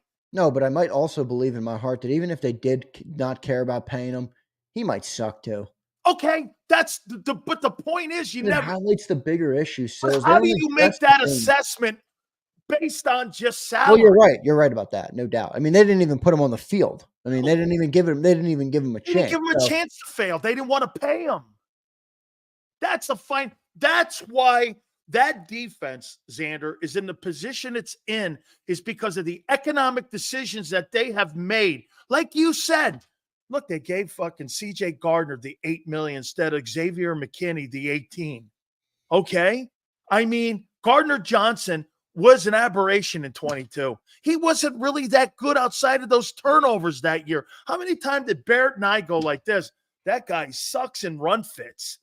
He just was always out of place. Even in 22, he was out of place. And we were like this, man, thank God that guy's getting turnovers, because if he's not getting those turnovers, he is a non-factor. And he's a non-factor now. You're looking at that, and then you turn around and you go, Bryce Huff? Bro, Bryce Huff's contract was Hassan Reddick's money. They didn't upgrade anywhere on that side of the ball, and they continue to this day to dollar store shop, and they go rookies and dollar store shopping. That's why, Xander, that defense. I heard you guys say this, and I got one of the topics here. Do you think the defense is going to get better in 24? Why would the defense get better when the players aren't good enough? Yeah, well, like I said, Jalen Hurts could be MVP right now. I still wouldn't feel good about this team because the defense is just not there. I mean, they're not there. They don't exist. The players in the room aren't good enough. That's right. And you know, we can talk about Vic Fangio. I get it. It's not a great scheme. I don't like it either, but he didn't have a chance in hell of succeeding with this team, with this roster. And it's all on Howie. Look, you can, if you're going to praise Howie for when he does good, that's great. But you got to be able to call him out. Our Super Bowl window is not big. This was the year, Sil. This was a year that Howie needed to capitalize, and he made several decisions on the defensive side of the ball that were critical to us failing right now. That's moving on from Hassan Reddick and not giving him a couple extra dollars. Now, I don't know. Maybe he did want $30 million. I don't expect anybody to give Hassan Reddick $30 million, but shit, what if let's call it 25. What was he making? 15? If you give him 10 more million. 14.5, actually. We gave $8 million for CJ Gardner Johnson to be the worst tackling safety in the league and also give up the second most touchdowns in coverage in the league. We gave $3.5 million guaranteed dollars to Devin White to not even put pads on. You know, we gave $17.5 to Bryce Huff, who can't get around a tight end. I don't know what that adds up to. What is it, $25, $30 million? That's Xavier McKinney and right there. And you got Bradbury with 11-2 on the bench. Yeah, but that contract was already made. So why have him on the team? Yeah, but I don't know. Would you have gotten any relief if you moved on from him? You could have cut him for $4 million of a cap hit versus paying him the 11-2. Yeah, Probably looked at the cap hit more because you know why? It's more of his maneuverability next year in free agency. He'd rather have the owner pay the 11-2 than the $4 million cap hit because he knows next year a lot of that money's due. By the way, all super chats that you guys are sending, we will read at the end of this here. I'm going to ask you another question here. And I do think this Browns game is going to be more of a challenge than what many people think. And I'm not saying you don't think it's going to be either. I do think they have the talent to win. I think they should win this game. They should win it comfortably. But will they? Absolutely not. Because they haven't done anything comfortably all year. Yeah. Why would I think this? Sills, the Browns are terrible. Okay. Well, guess what? I think your defense is terrible. Do you believe defense is terrible? That's not a think. That's not an I think thing, Sills. That's not disputable. There's not an Eagle fan in the chat that can comment and dispute that. Our defense sucks. Nobody fears our defense. There's not a team in Baker Mayfield was eating a steak dinner versus our defense. He got the dude. Who's the dude who sprinkles the salt off his arm? That's like $1,000 for. That was Baker Mayfield last week. He was eating at the finest steakhouse in all of the land with our defense. Is the relationship between Jalen Hurts and Sirianni holding Hurts' development back as a starting quarterback? Maybe, but how much are we going to put of that on the coach? I mean, seriously. Well, how much do you think coach has in the influence of the plays? Yeah, I mean, if you're sitting down, let me I ask gotta you be this. honest, Sills. Let me play it out. I don't like bailing out a dude Wait, on a coach. I'm not bailing anybody out. Okay. Remember what I'm I just said? saying, that's my Remember premise. what you said, though. You have to have the coach and the quarterback dynamic to win. This plays into this, okay? So look, you put a game plan together with Kellen Moore. You guys are going over a game plan. You and Musmeyer are putting this game plan together. And Nick even says, he comes in, says this and that. But then on game day, there he is in Jalen Hurts' ear when he's not in his ear all week. He decides to make these critical decisions when it comes to 2 minutes at the end of the game, 2 minutes going into the half. And there he is making these decisions. If you were a starting quarterback and you had been working all week on a game plan and hearing only two other voices in your ear, maybe Stoutland with the run game coordinator, and you're hearing all these guys and you're all on it, and all of a sudden here comes Nick floating in. And one of the issues you had a year ago was with the head coach fucking doing that shit and going in and polluting a game plan with Brian Johnson. How much of that influence do you think with Hurts? And by the way, you're right. I'm not giving anybody a pass. This is collateral damage for everyone, because if you do not have that quarterback and that head coach position right, you're not winning. This is example why they don't have a championship team. They have a winning team. The Philadelphia Eagles are a winning team. They're not a championship team. Yeah, they haven't been since 17. I'm tired of that. I mean, look, I know that I get it, because this is where John comes from. Right? Like, John's like, you're not going to win the Super Bowl every year. So you're a fan and you want to win the Super Bowl every year. It's not going to happen. Your organization is fantastic. They win a lot. They go to the playoffs, and I don't want to live there. I'm sorry. I don't want to live in mediocrity land. I either want to win the damn Super Bowl or I want to stink and rebuild. I listened a little bit to that press conference in the last time out here. Oh yeah, I listened to the Nick press conference. It's the same shit. Dude, I cannot listen. I can't listen to him anymore. I can't listen to him. I was in the chat. A couple of the people in here were in that chat that I was on YouTube watching it. I can't listen to the dude. And also, I know what he does. He, the reason he speaks with 100 sentences, he just wants less questions. That's it. He doesn't want to. It's a politician's trick. He's a politician, exactly. And that's the game he's playing. He's coached up by Bobby Lang perfectly, and that's what he gives us. But he doesn't have answers for anything. Jarrell's in here. Jarrell said, I didn't hear Jalen's press conference today. Did you hear that? No, I didn't hear it yet either. But I think it was during our show. I didn't hear. They kept him for 12 minutes. And what happens is, in 12 minutes, Nick knows it's a 12-minute interview. So if he can give you a 2-minute or 3-minute, think of this, he can give you a 2 or 3-minute answer. He only really has to answer 5 questions. It's a politician and a lawyer's way of getting out of having to answer questions. That's why when Belichick was up there, Belichick is perfect. Everyone hated the way he did press conferences. He was like this. Got to coach better, got to play better. I missed the way Andy did him, because Andy used to get crap here in Philly too. The one-word answers, the not much. And now I've grown to appreciate it, because I listen to this damn word salad every day. And you're like, oh, I'd almost, the coach just rather keep it close to the vest, But of course the reporters like it, because they just sit there and they all feel buddy-buddy with Nick. And, John was the only one with a good question today. John asked him about Robert Saleh and whether he feels the pressure, with his coaching tenure. Yeah. What was the answer? I'd like to know. He said no. He said no. Do you think they have? Do you think he feels it? Do you think that there is a shot they could fire him Monday if they lose by 10? You know what the next thing I'm looking out for with Nick is that if this thing gets so far gone that he knows that his fate here is not going to be. No, not that. But will he start to do things to protect himself? You can't blame him if he did. No, I would. But if this organization is showing they're going to move on from him, I would start blaming what Kellen. moves will he make personally, to protect himself versus always taking the blame for everybody? No, I don't know. I'll tell you what I would do. I would put a Kellen on an island.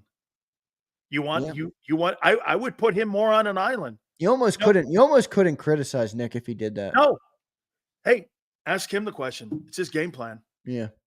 Don't ask me. That's John's point to you about if you tell him that Kellen Moore is going to be your head coach. You even say the guy can't even script up a first quarter touchdown, and he does the game plan all week. He went 9 straight plays. They went 3 and out every time. So I think John does have a good point. Okay, so wait a minute here. So here we are again. Bad coaching hires. That's fucking Howie.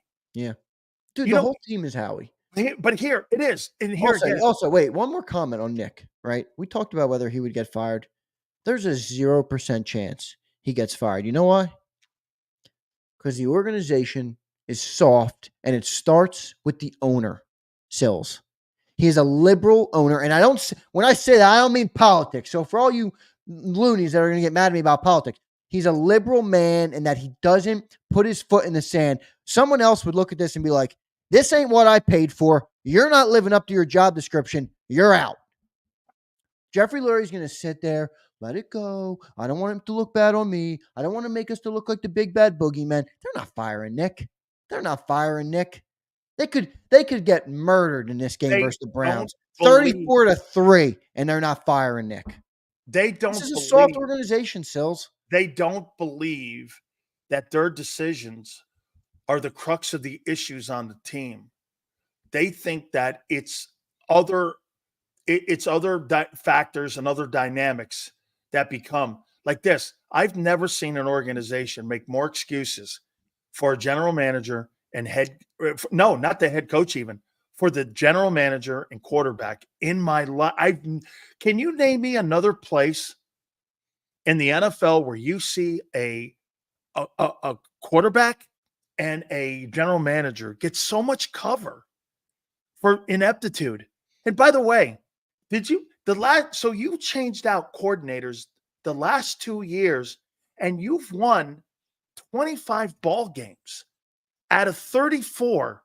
Think about that. You were 14-3, and then you were 11-6. So you won 25 fucking ball games in 2 years, and you changed both your coordinators out 2 years in a row. Have you ever seen? Well, remember the first time they got hired away. Okay. You still have 4 new coordinators in 2 years, do you not? You do, but I'm saying it wasn't like they fired. Have you ever seen an organization in your life go on and win Super Bowls when you have changed out 4 coordinators in 2 years and 25 wins? No, you don't. It's not a recipe. And you know, we've been talking about this. John, this is the setup. That's why the setup is brutal, because it's never gonna lead to long-term winning with Nick being, the guy. And everybody's in the, a couple people in the chat are responding to what I said. Where's the one chat I wanted to get to? Sorry. Jason says, "Come on, Xander, he is a liberal." I know he is. I was just saying my point wasn't about the politics of it, because a lot of people think that does seep into it. But it's the mentality that he has. It's the mentality, right? It's the mentality. Nobody is held accountable in the organization. It's all fuddy-fuddy. Everybody walks on eggshells. It's a circle jerk. And that's what it is. And, it's bled all the way down into the players inside the locker room. And it's a problem. I mean, the culture in the building right now. By the way, let me go back to telling you something here about how the team has been built. Tell me how this got here. By the way, all super chats will be read, I promise. Xander, you've been a fan of this team your entire life, and so is your pop.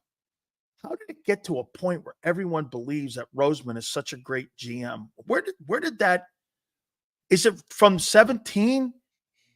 You guys ended up buying into it? Because personally, when I look at his drafts, he's terrible. Dude. Jalen Hurts is a middle-of-the-road quarterback. I don't even, Sills, is he even that right now? Seriously. It's crazy that I'm the one that has to say this to you, but just being real. And forget 23 for a second. Let's just act like 23 didn't exist. He's in the middle of the league. Dude, I don't even think he's middle of the league right now through the first 5 weeks of the season. So I put myself through this middle of the road. I put myself through this torture over the weekend. I rewatched all 4 of Eagles games, the condensed version, the NFL.com, and to remove all the commercials, all the stoppages. It's great. 40 minutes, and you watch every play. I watched all 4 games. Jalen Hurts has been extremely underwhelming. Like, I don't even think he's better than 18. Mayfield. Definitely not better than Mayfield. Dude, Baker Mayfield is playing lights out right now. Lights out. He looks phenomenal. He's not He's playing got- better than Geno. No, not playing better than. I mean, you could run through the list, man. He's not playing He's better not playing better than Darnold. than a lot of. Oh, Darnold's. And by the way, I'm right. naming all the lower end guys. Yeah. He's not playing better than Cousins. No. Oh, definitely not. Dude, Okay, imagine Kirk Cousins in this offense. He would throw for 600 yards every game. 600 yards. Dude, how about this? If you put Dak Prescott in this offense, do you think Dak Prescott would be 4-0 and you'd be having a better look at this? Dak Prescott would make this offense work better. Jerry Jones couldn't dream of building a team this good around Dak Prescott. That's right. That's true. No question. The one thing that Howie does exceptional, and it is the owner, is that they give the bag of money up front, back-ending those deals so they can get out of those deals, and it's smart business. Most owners aren't going to do that, but Howie has convinced the owner it's the best way, and it is actually give the guy up front. That's why they sign guys early so they can back-end those deals with lesser money and lesser hits to the cap. Yeah, it works if the player's good. Sills. Player hits. Absolutely, it works if the player hits. Bryce Huff. That's why, get this, Xander, there's no second deal players on defense in the last 6 years. Dude, do you know how fucked up that sounds? That you don't have one player on that side of the ball outside of Josh Sweat that you drafted that is on a second-year contract. That you drafted. No, you let them all walk, right? I mean, the only dude I can think of right now would be TJ. He was undrafted, but he was signed here originally.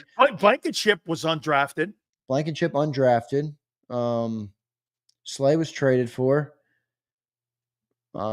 There's no Sweat. Anybody is the only guy I can think of. Sweat, but he's just a middle guy. He's a mediocre guy. He's not in the last 7 years that you've given a second. Wait, look at DRC though. DRC says, "Dad, appreciate you being here." DRC, I appreciate DRC's got good comments, but he checks in and says Dak had Cooper, Lamb, Zeke, prime line, and what DRC? What was Dak's offense ranked that year? 1. First. And who was his offensive coordinator? DRC. Kellen Moore. With a ton of the motion. best offense. Now, granted, they're the Cowboys and they always choke at the end. But by Dak the way, had a good offense. Do you notice one thing that's happened since week 1 against Green Bay in that offense?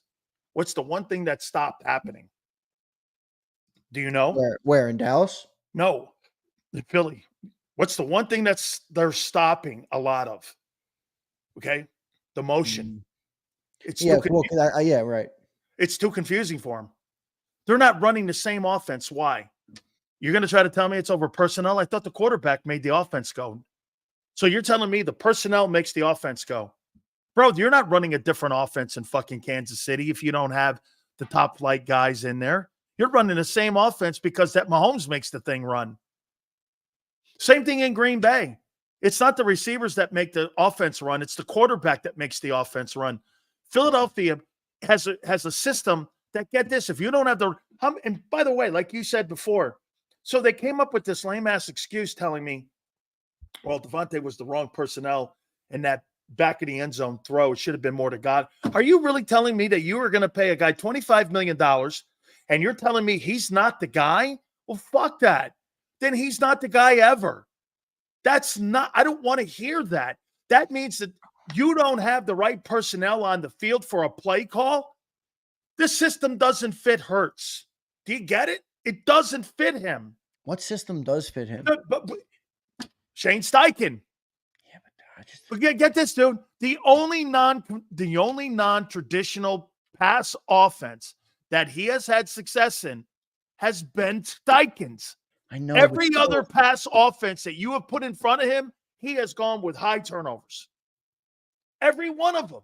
My only problem, he was successful in Steichen, no doubt.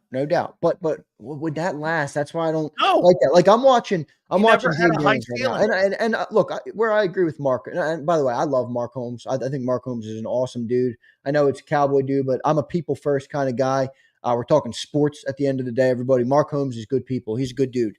So I respect him for sure. But he's right. We got to slow down our roll a little bit on the Commanders. But here's what I'll say about him. I'm watching that Jaden Daniels dude right now. The league's going to catch up to him. The league is going to make him change his ways a little bit. Watch that dude when he stays in the pocket. Watch what he looks like as a quarterback from the pocket. Poised, calm, accurate, and on time. Who's coaching him? Cliff Kingsbury and Brian Johnson. Well, I feel comfortable with that they're going to evolve the offense around him. I just think it's a skill set thing too, though, Big It- Cells. Completely. That's what I'm saying to you, is that this guy has the skill set to go through progressions. Remember what Herm said. This guy here is one of the smartest people he's ever been around. Remember what he said too? He went to him and said, Coach, he goes, no, I know you have to go.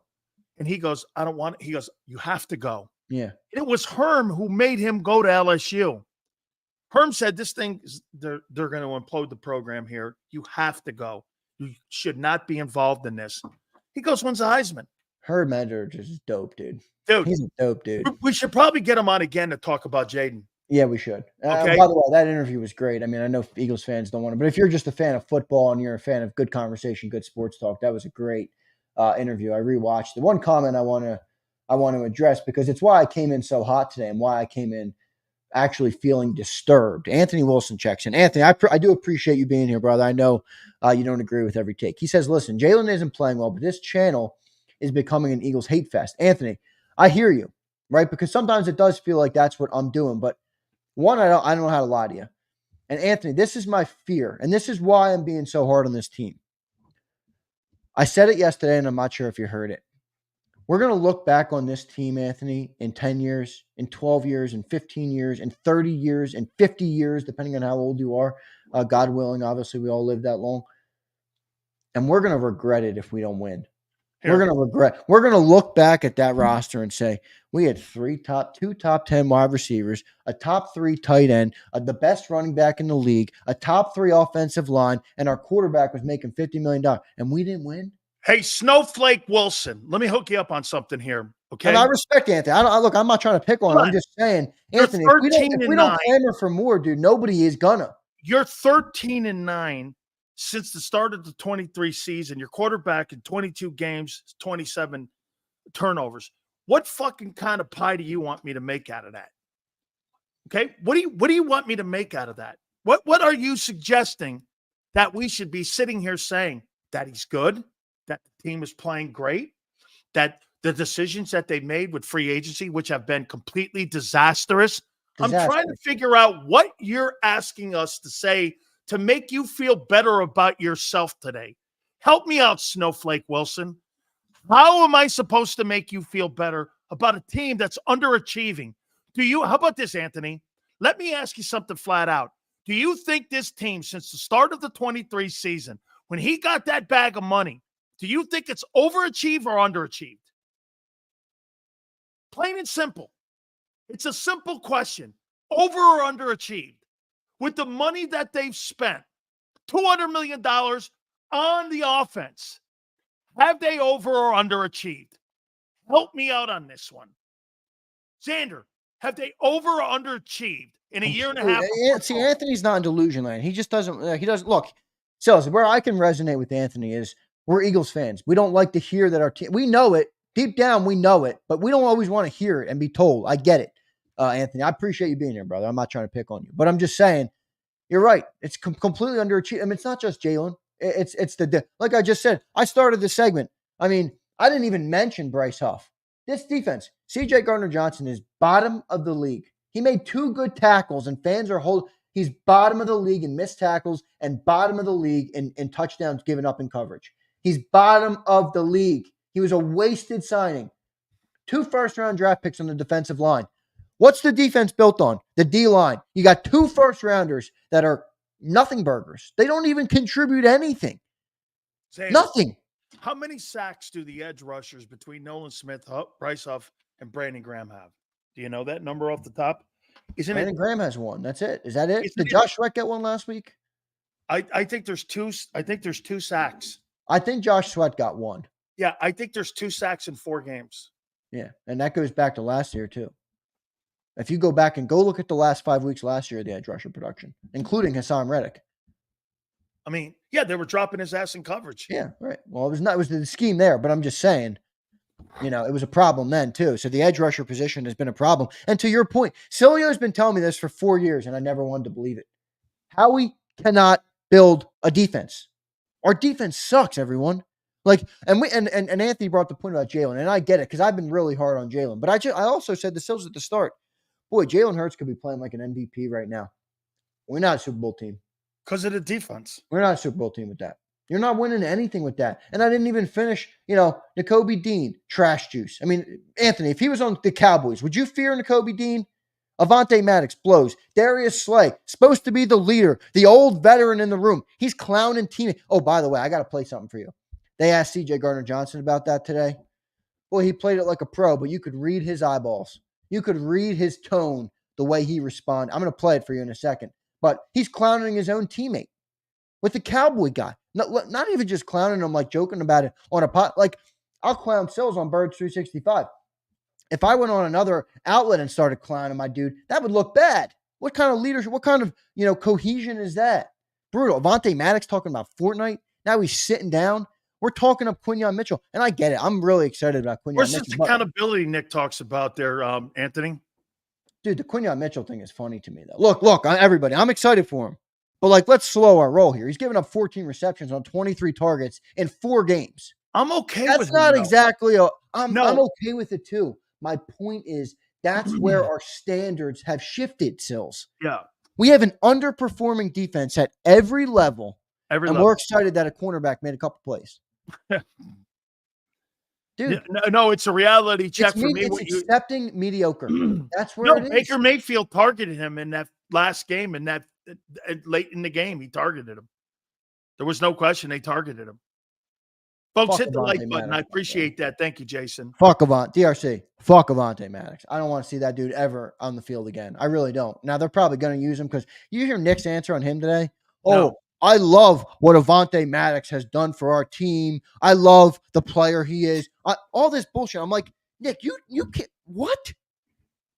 Avonte Maddox has to be better. Like, he pandered to that dude. That answer today, I had to click out when he had that answer, man.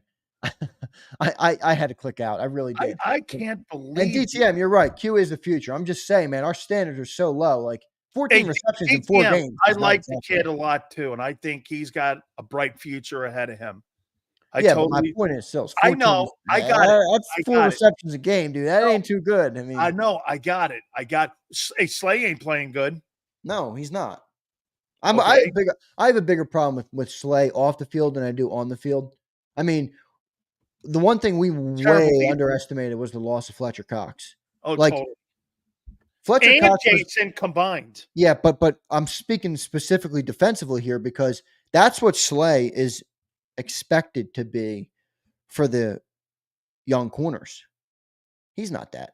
No. He's not even close. And Fletcher was never even talked up like a leader type. He is naturally. He's an alpha dude that shows up. But he wasn't like talked up to be like this bona fide leader ever. He was. Slay is not even close to that. We got big problems, man, on the defensive side of the ball. These press conferences that they put Nick out there to do. I mean, even the people that cover him, aren't they starting to get a little bit more like this now? What the fuck is going on here? What are we doing here? What is he saying? Dude, Robert Saleh is the first of that 21 class. I think Urban Meyer was in that shit too. And I think Brandon Staley was in that shit. Dude, Nick's got the best record. And he's got an NFC title.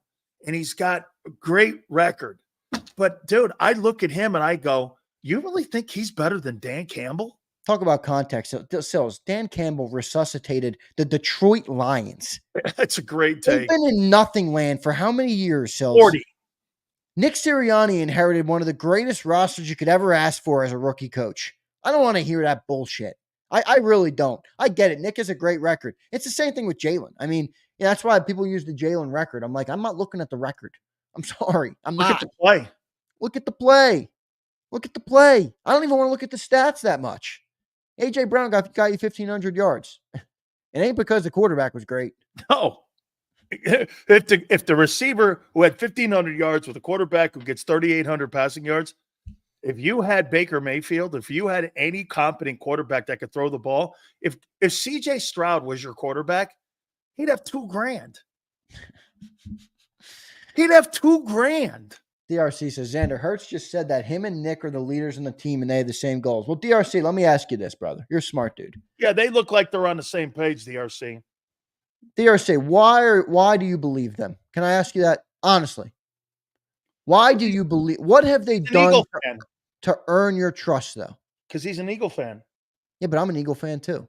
Yeah, but a lot of people trust the people that go into the White House, whether he's your partner or not, or your party or not. You have to trust the guy on Pennsylvania Avenue. That's the same thing with a head coach here. Whether you like the guy or not, people and fans, they are going to back that guy because they wear the Kelly green, they wear the green, they have the feathers on the helmet. They all are that. That's why you do that.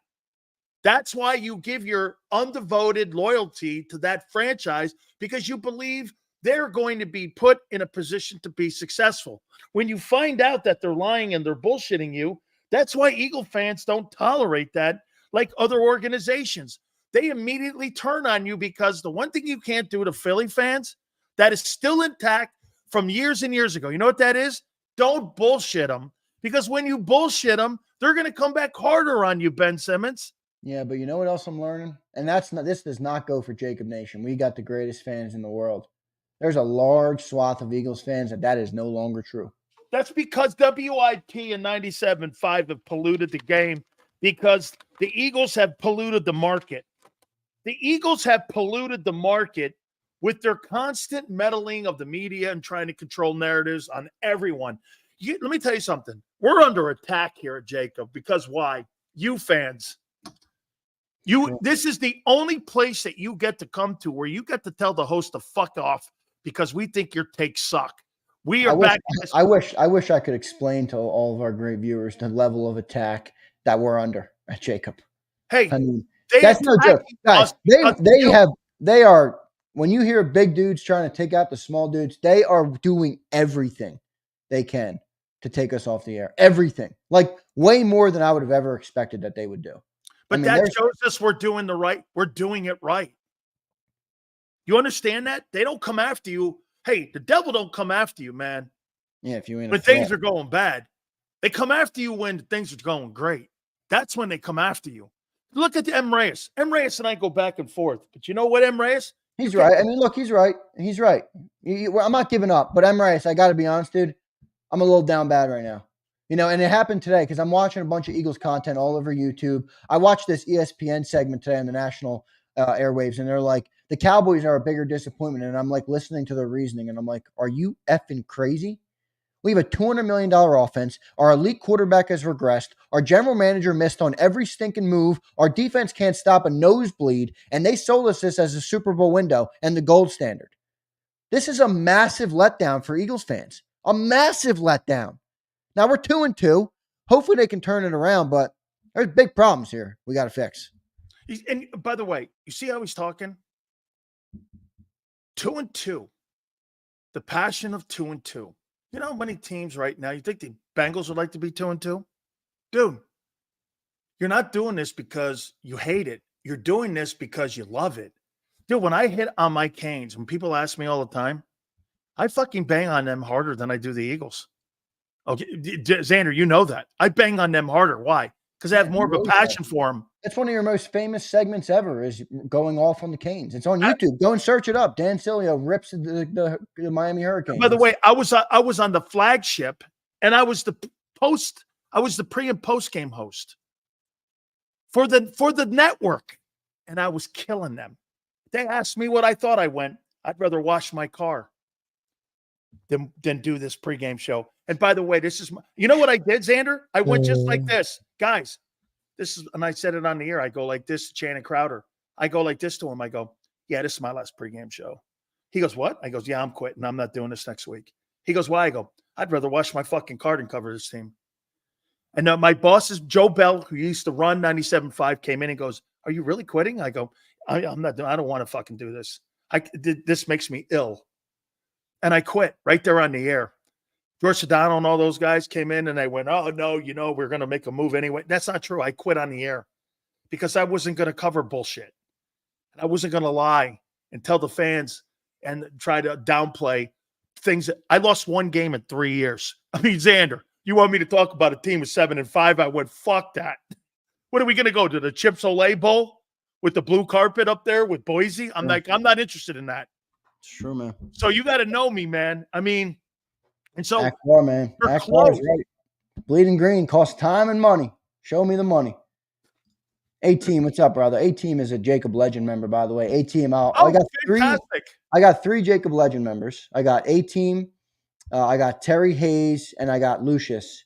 And I got big-ass JAKIB care packages that are coming that I'm going to send them. So A-Team, I'll reach out to you in a couple. It's taking me a little bit because I had to get like samples and a bunch of stuff, and their shipping isn't as fast as I'd like it to be. But I got a bunch of stuff for you. So I do appreciate the support, A-Team. Appreciate you being a member, brother. There you go, Sills. You can read his super chat. The worst part is the organization plays us fans as fools. We are so damn loyal, which you are to them, and they give us bonehead football the past couple of years. A lot of good in between, but disappointing for sure. It's not disappointing, Jason. It's underachieving. That's this, dude. The worst thing you can have is talent that never. Can I tell you, Jason? I'm going to give you a football player that is a prime example of the Philadelphia Eagles. They're Jordan Davis. They look great, but underachieve. That's who the Eagles are. You're Jordan Davis. You are that player in a nutshell. Okay? 4.78 at the combines. Really cool. It's fool's gold. You are Jordan Davis. You look big. You look strong. You look powerful. You get out there, and Mozzie Smith now the last 4 weeks is fucking outplaying you. Sandra, let's get through these super chats before we get the hell out of here. Give me a break, man. You're Jordan Davis. That's who you are. Another wasted year. Big on defense, yes. Fletcher Cox is way bigger loss, and it shows. When he took all the snaps almost, he did last year. 2, he was durable, and 3, a leader. There's no direction. It shows. Correct. Brutal. We could have had Cliff, but Howie, too prideful. Now, listen, there was a thing with Stoutland in that whole thing, and I don't know. That could have been a deal breaker for me, too. Because Stoutland is a great talent evaluator, and let me tell you, if Jeff hadn't hit on so many old linemen, it's probably going to be, I'm hiring Cliff, but he's too good a coach, man. I have too much great respect for Stoutland, and I'm not moving off of Stoutland. Offense has been dumbed down since you did lose AJ. You did lose AJ. You did. And the motion has gone away, Abe. And you lost Devonte as well. So, I mean, let's see how it looks against Cleveland. Devin made $3.5 million to cheerlead in Philly, Xander. Sorry, I'm doing I got some production on the air. Big Sills kept me long. That's all right, though. Mitch Roman. Your Super Bowl window's not closing. Already went out of business. He might not be wrong. Seriously, he might not be. Well, your last Super Bowl you had a 1-year window. Sills McKee is the best pure passer on the team. Oy. Hey, Francis Scott Key. When you start to hear Francis Scott Key as your quarterback, we're in trouble even more so, dude. Yep. Mark is Dak's. What is this? Protagonist? What is it? Proctologist, I guess. Oh, proctologist. So far up Dak's butt. Oh, yeah, proctologist. Thank you. One more. I think we got a couple more. Yeah. Do your show on Monday with a plastic bag. Yeah, so I can suffocate myself. Seriously. Believe me. Hey, I told Sills at the open I wasn't in a good mood today because I've been thinking about this, man. This is Sills. If this team doesn't turn it around after the bye, this is a wasted. If they stumble against the Browns, this is big issues. But it's not just wasting any year, man. This is wasting an important year of that Super Bowl window. And we better hope we can get this back, Eagles fans. That's all I'm saying, man. I'm not trying to hate. I'm just trying to be real with everybody. They got a lot of shit to fix. Xander, great stuff. Tomorrow we will catch you on Birds 365. M. Reyes, 52-3. Win. 40 Eagles. Look at Michelle Reyes. Look at I him love coming M. strong. M. Reyes always puts a smile on my face eventually. Appreciate it, M. He's a tool. M. Reyes, 52-3 on Sunday. Good for you, man. Way to stick up for your team. Xander, we'll catch you tomorrow morning. Thank you, brother. Appreciate everybody, man. Thank you, everybody. Great support again today. So thank you guys all. We thank you guys very much so for the support. Can't thank you enough. And by the way, you do make this network run. We couldn't do it without you. Thank you again. Hit the like button. Xander, Big Joe, thank you. 2-6 tomorrow, and we shall see you. And make sure to tune in because we will see you 2-6 tomorrow. We'll see you on the flip side.